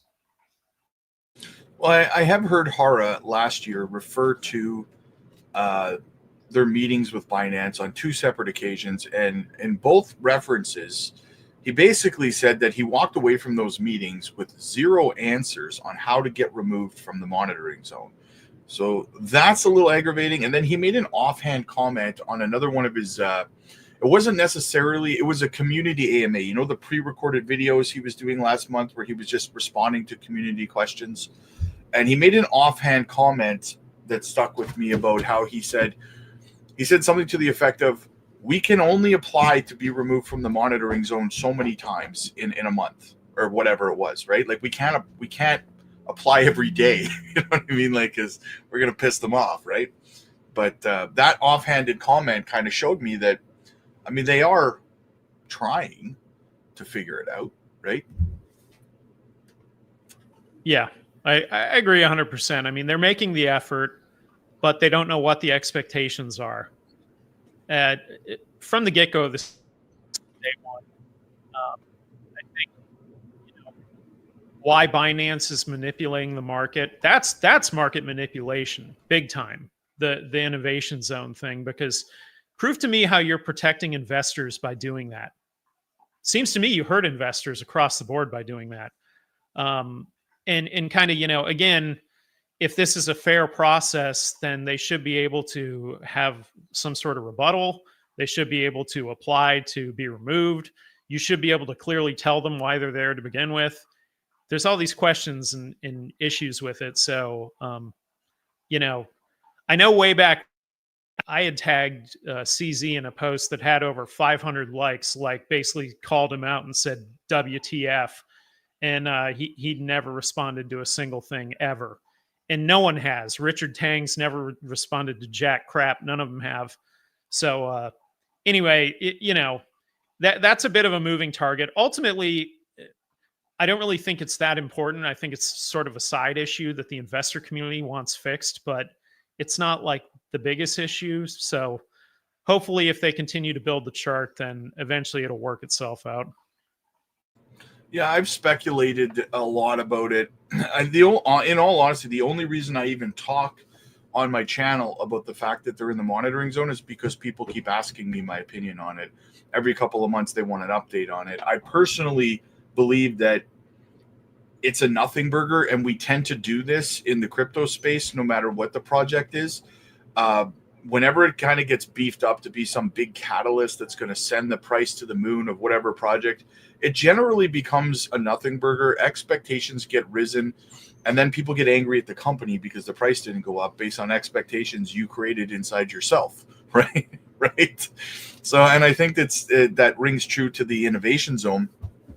I just don't think that anybody who wants to buy JASMY, I just don't think that's holding them back. Yeah, I'd agree with you. I think it's available all over the place, whether you're getting it on Binance or not. In the past, I occasionally bought a little here or there on Binance US, but for the most part, I'll get it somewhere else. So, most of crypto rumors sell the news. So it be this great thing that takes us to all new heights. Probably not. What would probably take us to all new heights again is more market maker. That would probably take us to all new heights. I think that's more important, along with you time on big news.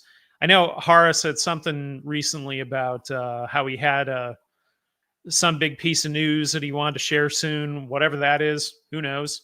There might be something good coming around the corner. Go ahead, Max. Sorry, I posted in the private chat. I needed to take off about 9 minutes ago, and I don't want to be rude, but I got to go, guys. I do appreciate your time. I wish I could stay longer, but I really got to get going. Oh, sorry, buddy. I didn't even see it. Oh, it's all right. It's in the private chat, but I wanted to, I didn't want to not hear what you guys had to say, but yeah, unfortunately, I do have to go. I do appreciate being here, and you guys rock. And Jesse, don't be a stranger. Welcome back. And Rob, you keep up what you're doing, man. So we love you, brother. Thank you so much for being with us here, man. I'm gonna shoot you a DM. We got to chat. All right, man. Sounds good. You guys take care. Take care, buddy. See you, buddy. All right, bye-bye. Let's jump into the questions a little bit here. I don't want to ignore the crowd. Okay, what do we have here? Element Rage, how do you guys feel about JASMY's ability to reach its KPI goals? Another sensitive subject. Now, here's something I've been talking about lately, Jess, is that I think we need the company to update the KPI goals. I mean, they were created in 2019, the end of 2019 or something, the targets. Now, there's some of the KPI goals that I think are completely and totally achievable. I do, right? 107 million active PDL addresses. Of course, that's easily achievable globally, in my opinion, right? $500 valuation for each PDL. Yeah, okay. They're probably higher. That's probably conservative at the end of the day, depending on the the adoption. But when we get into the $17 kind of thing, that's where things start getting a little bit off course. So what are your thoughts on that? Do you think we need them to kind of update their targets and their goals on KPI, kind of see where they're coming from now versus where they were coming from in 2019? Yeah, I think that would probably be a good thing, to be honest, because maybe those targets have changed, right? I mean, things change over time. Like there is decentralized data more valuable than centralized data? I'd argue it probably is. I mean, it depends on the data source, obviously, but when you think about the potential of decentralized data, how Max was sharing that with the data centers, and you think about incorporating basically the PDL into this. I think that way back when they did that, I've talked about this a couple times, that the closest public, I think, data point to that was like Facebook, and the average revenue per user was $40, and JASMY wanted to get that to 500, right? And way back then, it seemed like, boy, I don't know, that's a stretch, holy cow, Facebook can only get 40, and you're trying to get 500, that's nuts. But maybe it isn't, in this age of AI and the value of data, I think is being driven higher and higher and higher. So I do think you could reach that $500 goal on the value of data, the average revenue per user. Ultimately, when it comes to the $17 valuation, mathematically with market cap, I mean, that's just like a stupid evaluation, right? I mean, the entire crypto space would need to compound exponentially year over year over year, and maybe you get there in a decade, right? Maybe, as long as everything keeps on trucking along and things are going great, and maybe a few unexpected things happen. So that seems kind of lofty to me. Market cap wise, if you looked at the current numbers, you go, this is ridiculous. That'll never happen in a million years. But, when you look at other cryptos for context, I mean, look at how long Bitcoin's been around. 2009 really hasn't been around that long. Look at how big the market cap is on that, right? Likewise, look at Ethereum. Ethereum went live, 16, 17? Look at the market cap on Ethereum. Look at XRP, right? Some of these massive market caps. And again, this being a Japan-centric project, you could argue that their market cap was probably stifled, right? Just like how we talked about the stifling of innovation in the US. So could the market cap increase significantly?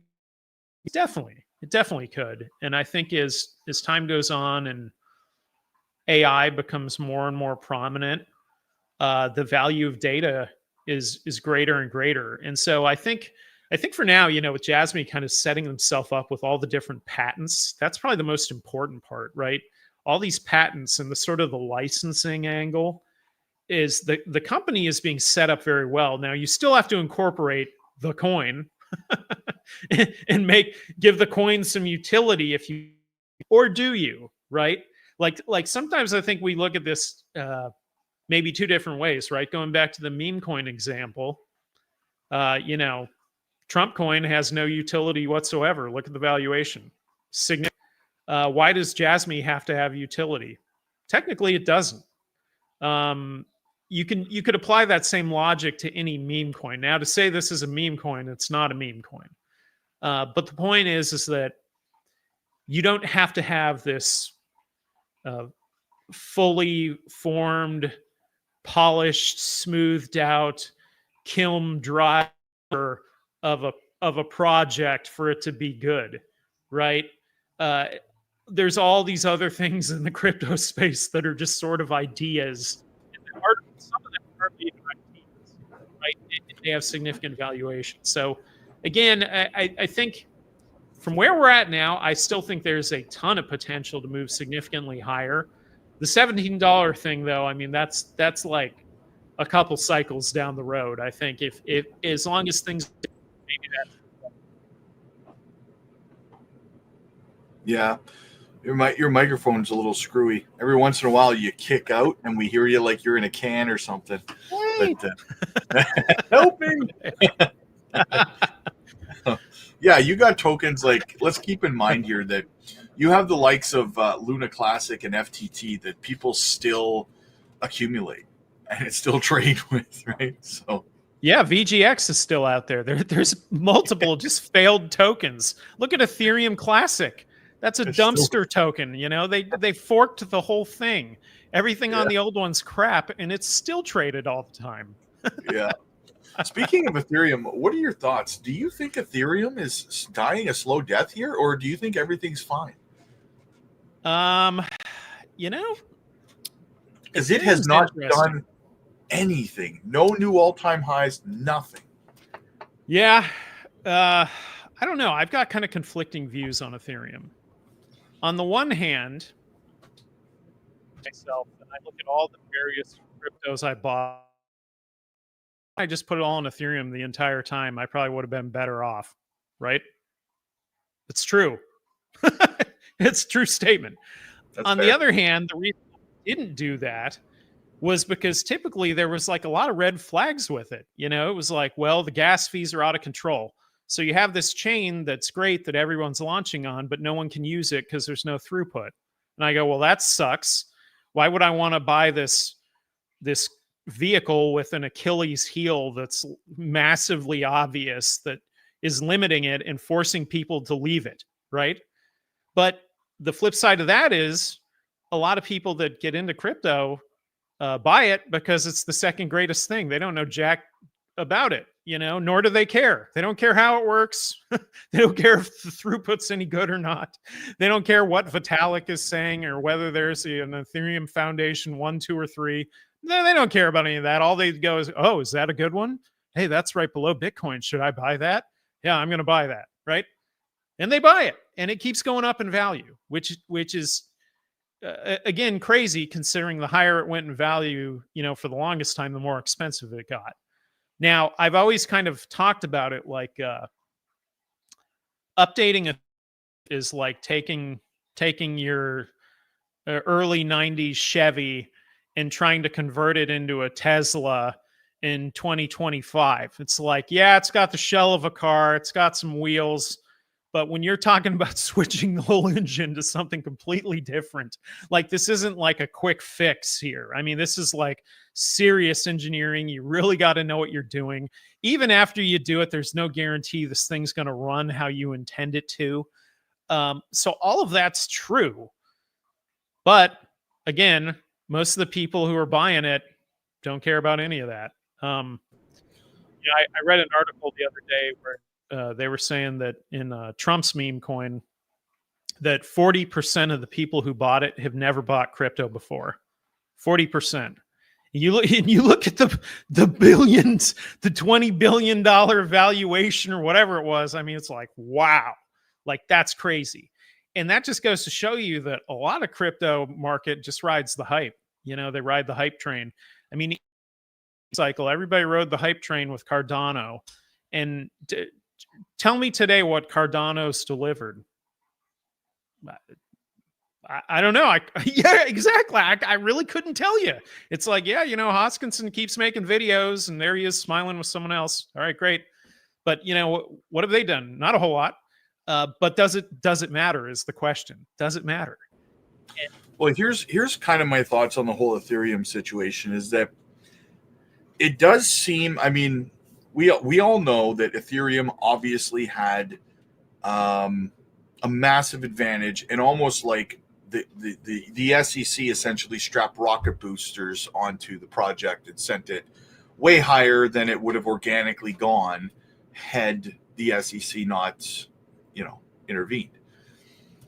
That being said, with the adoption, that was in a time where a lot of the layer ones and a lot of this technology was still in a being built or just was built, but not really being used, right? So, but now we're sort of transitioning to a phase where we are starting to see the likes of companies like BlackRock and stuff like that actually utilize the utility behind a lot of these crypto projects, right? Governments, big corporations, stuff like that. So we're now starting to transition to a phase where, again, adoption is actually starting to happen and utility is starting to be utilized, so to speak, right? So in that world, we both know that if we'll pick, I don't know, give any given layer one, KASPA, XRP, I don't care, right?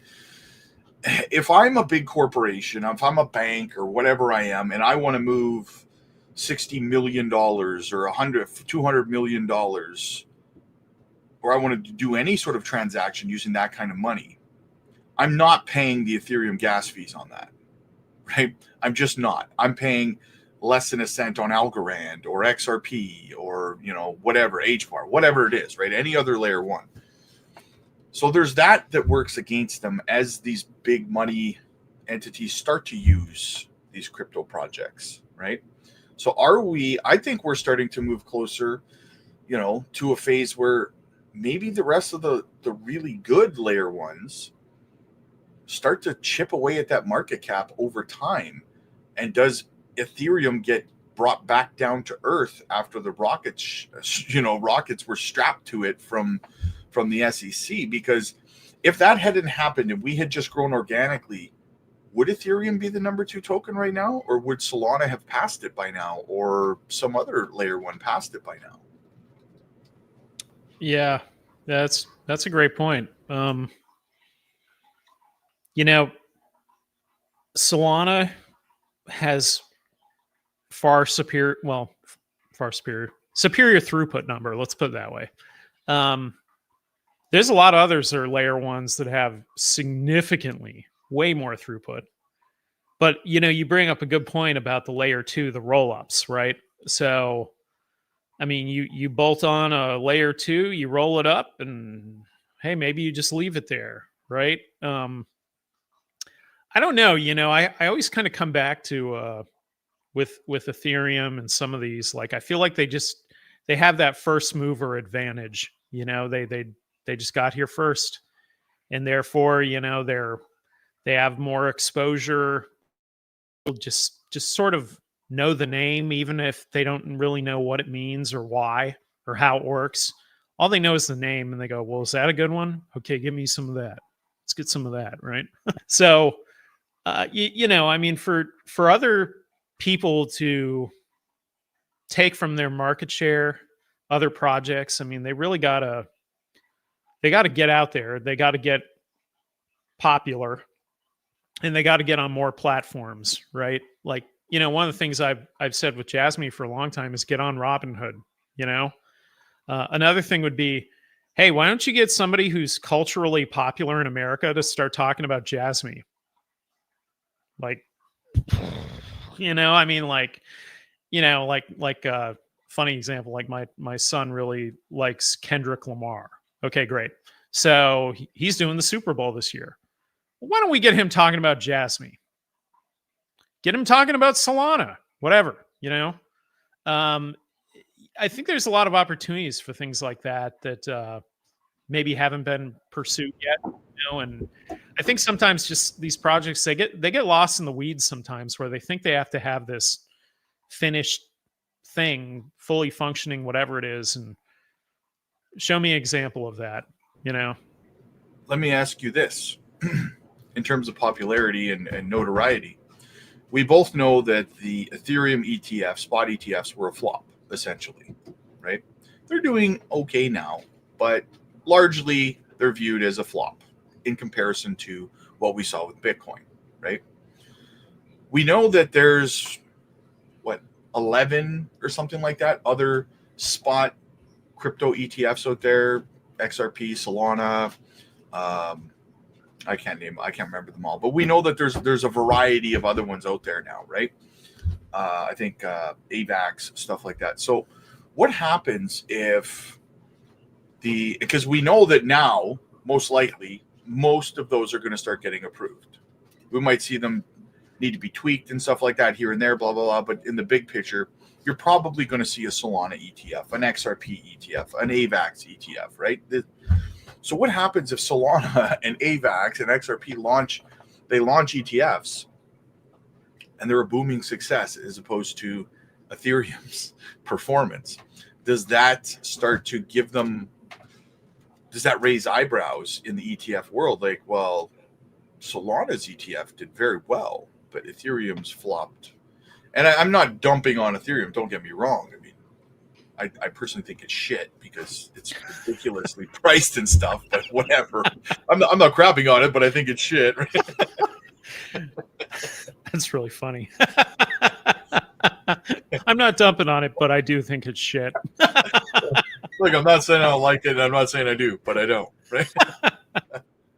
But it's just in terms of utility, I can't fathom why companies would continue to utilize it. I mean, the only thing it has going for it, in my opinion, is its security. And what happens when the security of other layer ones is up to par with that? Yeah, I think if you look at it, right, why are they so successful? Okay, so first round Bitcoin was the first. It's been around the longest. There's no one person, company, CEO, entity, some guy on Twitter talking about it. That doesn't exist. Likewise, you've got somebody like Saylor who every day is beating that drum of, hey, get rid of your corporate cash reserves, put them in this. Why would you hold them in USD? It's plummeting in value. He's doing that daily. Is anyone doing that for Solana ETF or for XRP's ETF? No. And for the most part, those ETF filings are by Grayscale. And the irony there is, in the Bitcoin ETFs, Grayscale is kind of the failure of the group. I mean, yeah, it was sort of there first, but it had the highest fees, and everyone's who has a brain has left it, understandably, right? I mean, honestly, when you talk about a business, a publicly traded business, every dollar matters. Why would you, if you have the option to use somebody else at a lower fee, why would you use Grayscale? You wouldn't. So again, when, it used to mean something when they would say, hey, Grayscale filed another ETF application. And we were all like, wow. Now it's kind of like, well, who cares? It's Grayscale, right? Like, they're not even not even that great in the Bitcoin space. There's a reason BlackRock overtook them and others will as well. So, again, I think it's, could you have other ETFs come about? I don't know. It kind of dilutes the market, to be honest. Like, I think I would rather see an ETF based around like the Coinbase top 50 index, something like that. I'd rather see an ETF around something like that than to see a XRP ETF or, an Avalanche ETF or whatever. I don't really care about that. And I think, again, when you're talking about corporate entities buying it, even, they've been talking about like the U.S. having a strategic Bitcoin reserve, right? The various states in the U.S. have been talking about, hey, as a government, we need a Bitcoin reserve. No one's really saying we need an Ethereum reserve. I do know that, like some of like the pension funds, yeah, they've bought some Ethereum here or there. So maybe like a pension fund would be interested in an ETF of an altcoin. But I don't know if there's a lot of appetite for it. And so, like right now, or at least when I looked the other day, Bitcoin was somewhere just shy of like 60% of the market, and Ethereum was like 10%. So I don't know. It's going to be kind of hard to knock Ethereum off of that. It's just, well, to be fair, yeah. Trump actually said they want to make a crypto reserve. True, he did. Which is setting the Bitcoin maxis off a cliff, right? Yeah, this is true. I don't know if you've noticed or not, but I noticed yesterday that XRP has been under immense attack online over the last 2 or 3 days since Trump said crypto reserve instead of Bitcoin reserve. So American-based crypto companies as opposed to just Bitcoin, right?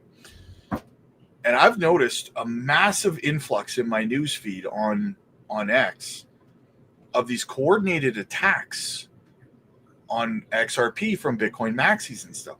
It's like, tell me you feel threatened without telling me you feel threatened, right? Yeah. Yeah. Like, it's I can crazy. see that. Like, Jack Mullers came out with a video, and I watched it, like a 6-minute video accusing Ripple of trying to coerce Trump into not making a strategic Bitcoin reserve. And he starts his video off by saying, I can confirm, those were his exact words, I can confirm that Ripple is trying to actively, subvert Trump's, idea to make a Bitcoin reserve or whatever, right? And then he rambles on for 5 minutes. And nowhere in any of his incoherent rambling did he point out any sort of research, evidence, or anything.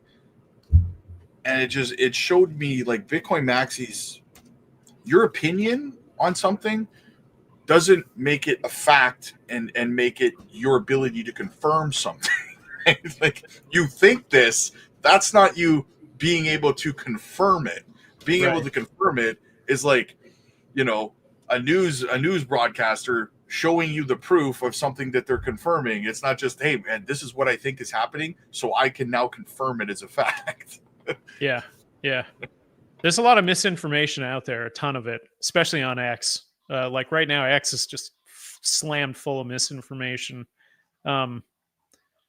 I've seen, not necessarily on this topic, but I've seen a lot of posts like, some of the popular news in the US is around like those Los Angeles fires and things like that.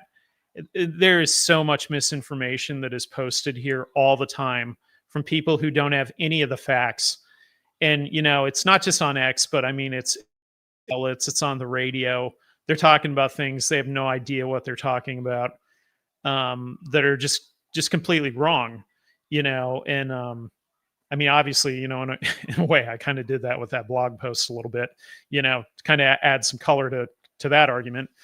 But I mean, it's the same thing, and you see some of that tribalism stuff going back and forth, and I mean, obviously in XRP, you got a pretty strong community there that they want XRP to do well, and I mean, they stuck with it through years and years of just shit. So now they're kind of they want their, I get it. And then on the Bitcoin side, I mean, you got all the maxis saying this is the only thing. There is no other option. It's one and done. This or nothing. I don't know if that's entirely true. Bitcoin is very unique in the way that it came about and the way that it's still here. Think about it like that. I mean, think of like technology from 2009. Like, what if you bought a computer 2009? You're still using it today. People are laughing at you. They're like, what a joke. You can't do an update on it. Thing's a piece of crap. It can't run the most basic program, yada, yada. I mean, Bitcoin came out in 2009, right? I mean, so to think that this is like the only thing that's ever going to be there, I don't know about that. Well, here's my take on that. And this is, let me know, am I just like a man on an island with this thought process? I don't know, maybe. But whenever I see these maxis, like these Bitcoin maxis or anyone, and the people that say like, well, Bitcoin, everything else is going to zero. Everything else is going to zero except for Bitcoin, right? 99% of altcoins are going to zero. When I hear these things, I think to myself, why is a project like JASMY, for example, DPIN, RWA, right? Data sovereignty, data storage, kind of, data security, this kind of stuff, the fields that they're in, right? Now working into cancer, all this stuff. Or, I don't know, Myria, a Web3 gaming platform, layer 2 platform that allows other game developers to build on top of, right? These different companies doing different things. I'm trying to understand the logic here. Why are those companies going to go to zero because Bitcoin? Does that make sense? Like, why are they going to go to zero because Bitcoin exists? They're not the same thing. Is that not the same thing as somebody saying that, I don't know, Meta stock is going to go to zero because Dunkin' Donuts stock exists? They're two completely different companies doing different things, not competing with each other. Jasmy's not trying to be a store of value or a currency in terms of replacing the fiat dollar like Bitcoin is, right? They're doing something completely different in a different field. Like, so am I off my rocker by not catching this logic? Or Well, I think Bitcoin was made for novel reasons, right? And that's probably why it's had the longevity it's had, is its origination. Okay. It was made for the right reasons. What they're using it for today is really different from what they made it for. Really different. They never envisioned, Michael Saylor was going to be gobbling it all up, and the a-hole at BlackRock was going to be buying it. That's not why they made Bitcoin. They made it as a way to transact money peer to peer, not for this colossal institutional investment. But my point in that is that, it's kind of like if you focus on the right way, eventually you'll succeed regardless of however all the other noise is in the background, right? And the crypto side, I think they also kind of need to do that with various crypto projects, is sort of looking at building this thing the right way organically from the ground up and not getting lost along the way and getting jaded or taking a detour or a wrong turn or whatever. Like, part of the magic of Bitcoin is kind of that it was created and they just disappeared, right? And it was just sort of there. And maybe some other projects would be better that way if they could sort of just completely disengage and just sort of, hey, we created it, let it go, see what happens. I don't know. Well, I've noticed through conversations, debates with Bitcoin maxis that, and like, I'm not knocking Bitcoin. I hold Bitcoin. I'll hold it for a long time. I never sell my Bitcoin, so I'm not knocking. I love Bitcoin, but Maxi's logic is what I'm getting at. And what I've noticed through kind of my arguments or debates or whatever with them is that they like to stand on the philosophy. They say, I stand on the philosophy of Bitcoin and what it is, and that's it's against the man kind of thing and all this stuff, right? And which is fine, whatever. But I've noticed a common Freudian slip that often happens is they will often accidentally admit that the real reason that they feel that only Bitcoin should exist is because they got in early and they hold it, and they think all the liquidity from all the other altcoins should be in Bitcoin, which would boost their bags, making them wealthier at the end of the day. That's really what it boils down to, right? You say it's about the philosophy, but somewhere in every debate, you say that all the money in the altcoins should be in Bitcoin, which tells me that it's really what you're getting at here, right? Is you want your bags to pump and nobody else's. Does that make you any different than the people that Bitcoin was created to be adversarial against in the first place? Yet you're standing on philosophy? Does that make sense? Yeah, I would say there's in the yearly Bitcoin conference, right?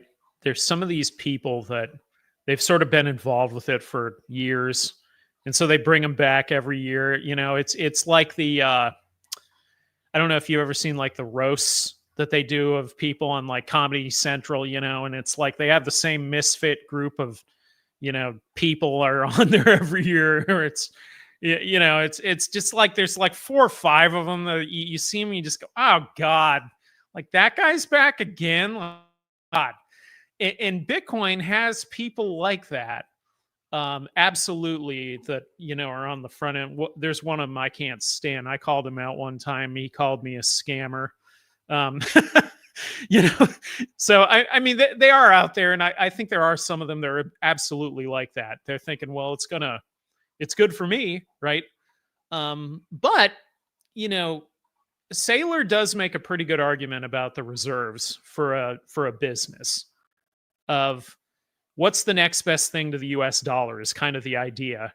And if the US dollar is going down in value and this thing's going up, I mean, it doesn't take a rocket scientist to figure out maybe that's the better option, right? You have your own. Oh yeah, that's why I hold it. Yeah. Right. You know, you got your own risks, right? And maybe it's safer for you to do the ETF as opposed to buying it yourself. You know, you could have it stolen or you know, there could be some crazy hack somehow that North Korea, you know, gets into Coinbase and lets it raise thing, and then the whole market's in shambles. Who knows? You know, I mean, that you never know if something like that could ultimately happen. So there are risks to it. But yeah, you know, that's probably part of it with some of these people is they just want their bag to go up. Sometimes I think to myself, you know, like, I wonder what it'll be like when they all die off. And what happens to their Bitcoin too? You know, is it just get lost somewhere and then we keep on going with the Satoshis, you know, cut this hair thinner and thinner and thinner, you know, as time goes on. That's kind of how it'll probably go. You know, I mean, like, think of like when people die and they got like a crypto wallet and no one knows about it, and then out in the trash it went, right? Anyway. All right, buddy. Well, listen, I know that you have to get going here soon, and I want to leave you enough time to get ready to go before you got to storm out the door. So, yeah, actually, that got canceled.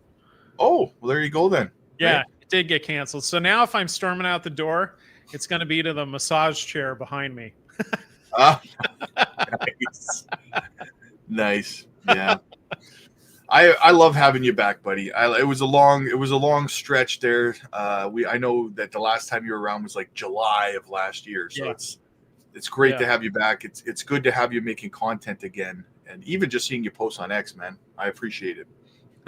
Yeah, thanks, man. I appreciate that. I know, you know, kind of like Max was saying, you know, it's like between all the other things I get pulled into, this is probably one of them that I like doing the most. And I just don't always have the time to fit it in with everything else is kind of the problem. But I'm going to try to make it an effort to involve more and hopefully run with it a little bit more than I have, especially in 24. Back half of 24 was just sort of a blur. Yeah. So. Well, it got crazy. I was running a bar at the same time too for a friend of mine. And it turned out to be far more than I had anticipated. Right? It was, hey man, you know, can you just come in and help me out? You know, help turn the bar around. You know, the liquor commission is giving me fines and they're going to shut me down, take my licenses because this, that, and the other thing. So I come in and turn the bar around, and then it just became, hey, can you do this for me too? And at the end of it, I was, instead of just running the bar, I was running two of his bars, his hotel and his restaurant, all in the same building. And it became 13, 15-hour days. And I'm like, man, I retired like 7 years ago. What am I doing? Like, why am I here? You know? So, how did I get here? Yeah. This escalated very quickly. So yeah, about that's 3 funny. months Go ahead. I was gonna say about 2.5 months ago, I resigned again. I'm fully retired. So like this is essentially what I do. I just make content, right? Right. And you know, and if it's something that you love doing, I hope for you that, you know, eventually it's something you could just convert into and you can just do this because, you know, that's being happy is what's important. Money comes and goes, right? Exactly. Yeah, that's exactly right. Now, granted, with me, you know, I've kind of got a few other irons in the fire kind of across the blockchain and AI space for some side things that, hey, you never know. But Jesse's got a meme coin coming out. You heard it here first. that would be funny. Yeah. KIR rug pull. Yeah. KIR rug. Make sure to buy it. Trust me, bro. Yeah. I can't believe he rugged us. Really? The coin was called I'm gonna rug you. Yeah. That's funny. I get people that ask me all the time in the community to make a meme coin. Like, why don't you make a meme coin? Because I always use the joke, that's what she said, right? Yeah. And people are always like, you should make a meme coin. That's what for years now, people have told me that. I said, you know what? I'd probably accidentally rug myself. So there's no way. Yeah. There's no way I would ever create a coin. Yeah. I don't blame you on that one.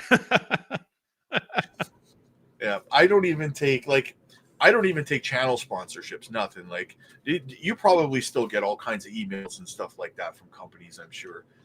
It's just like, I got those for so long that after a while I was just like, no, like you just kind of go down the list and you're like, no. And it's like, hey, and how about this one?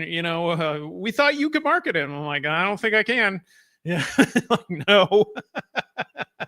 Yeah, I want to be the face behind your rug pull. Yes, yeah. Please and thank you. Yeah, exactly.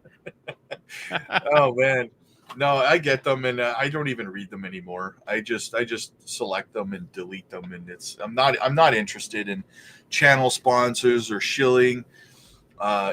Projects that I don't personally invest in. I only talk about projects that I personally invest in, unless it's someone putting in like a request for me to look at a project, right? Yeah. That's all I won't talk about something that I haven't put my hard-earned money into, because that's just sleazy, right? Like, yeah. Unless it's people wanting you to do some research for them. Outside of that, But yeah, that's why I'm so heavy, JASMY and XCN. And before I let you go, actually, do you recall me asking you a couple of weeks ago about how much you knew about Honest Coin XCN? And you were like, what the fuck are you talking about, dude? I do remember that. Yes. I literally had just finished watching one of your videos talking about Chain. It was like a 15-minute video talking about Chain and how they had purchased a different company. And it was all in relation to the coin they created, XCN. So that's was like, oh, you know what? I talk about Honest Coin all the time. I'm going to shoot Jesse a message here and see if what he knows about it. It seems he can. You're like, bro, I don't know what the hell you're talking about. Yeah, the video was about measurable data token, and they supposedly had bought them. And then I kind of talked about it a little bit, but yeah, I mean, that was a long time ago. I mean, ask me why I did yesterday, and it's kind of like, well, I got to think about this for a minute. Yeah, it was like 2021 or something like that. It was a long time ago. It just threw me. I was like, what? I could have swore it was you in the video talking. Yeah. But yeah, I don't. The thing though, and Max kind of talked about this a little bit too, is that even when you cover it, you can't always buy everything. You just can't, right? And I know in the past, like when I was first doing videos on all kinds of stuff, I mean, I was buying things left and right. Like, hey, I'll get a little of this. I'll get some of this thing. And then, it was kind of like after a while, I was like, I got too many things. I can't track them all. Like there's just too much to manage here. And it's like, we got to consolidate, So it's like somewhere in your head, you got to kind of like flush most of it out and then just keep that little bit that's the most important, See, that's what helps me. It's one of the reasons I only really cover XCN, I cover JASMY, I'll cover XRP sometimes, Swift, stuff like that. Maybe 4 or 5 projects outside of that, because like you just said, I start making videos on 100 different things. I start forgetting, what the hell I'm talking about 2 years later, whatever, right? Yep. I think Max took my question wrong. I wasn't asking him. When I brought it up to him, had nothing to do with the price action of the coin. Didn't matter. I was fascinated because he's so obsessed with, not obsessed, but he's so enamored with the ISO 200 22 coins, right?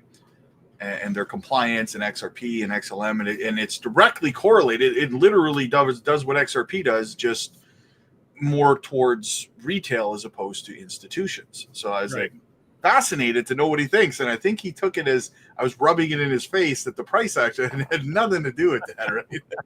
So yeah, but, oh well.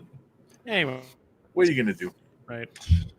So yeah, buddy, I'll let you get at her, man. And you know, we got to do this again. I was hoping that Brian was going to be here, but you know how Brian is. You send him a message, and then 6 months later, he responds to it and says, "Oh, sorry, bro, I didn't read your message." He's a busy guy. He's got a little one on now that they just had and stuff. So I get it. He's cool people. I love Brian. Yeah. I haven't talked to Brian in a little while, but yeah, I've always liked Brian as well. Anyway, though, yeah, man, it's been real. Glad I could catch up with you. I'd say maybe let's try and do one of these next month, and we can get the panel together again and circle back, right? Yeah. Well, I'll send Brian a message and I'll say, hey, man, 8 months from now, we're looking to do a roundtable. He might read the message just in time. I got it. I appreciate it, buddy. I appreciate it. I'll definitely shoot you a message. We'll get chatting again. I'm looking forward to March. I think that you should mark March on your calendar because, you know, we're going to have the 2025 roadmap coming out and all that kind of fun stuff. Maybe we can have some fun breaking that stuff down for everybody. Yeah, should be active. I agree. All right, man. All right, brother.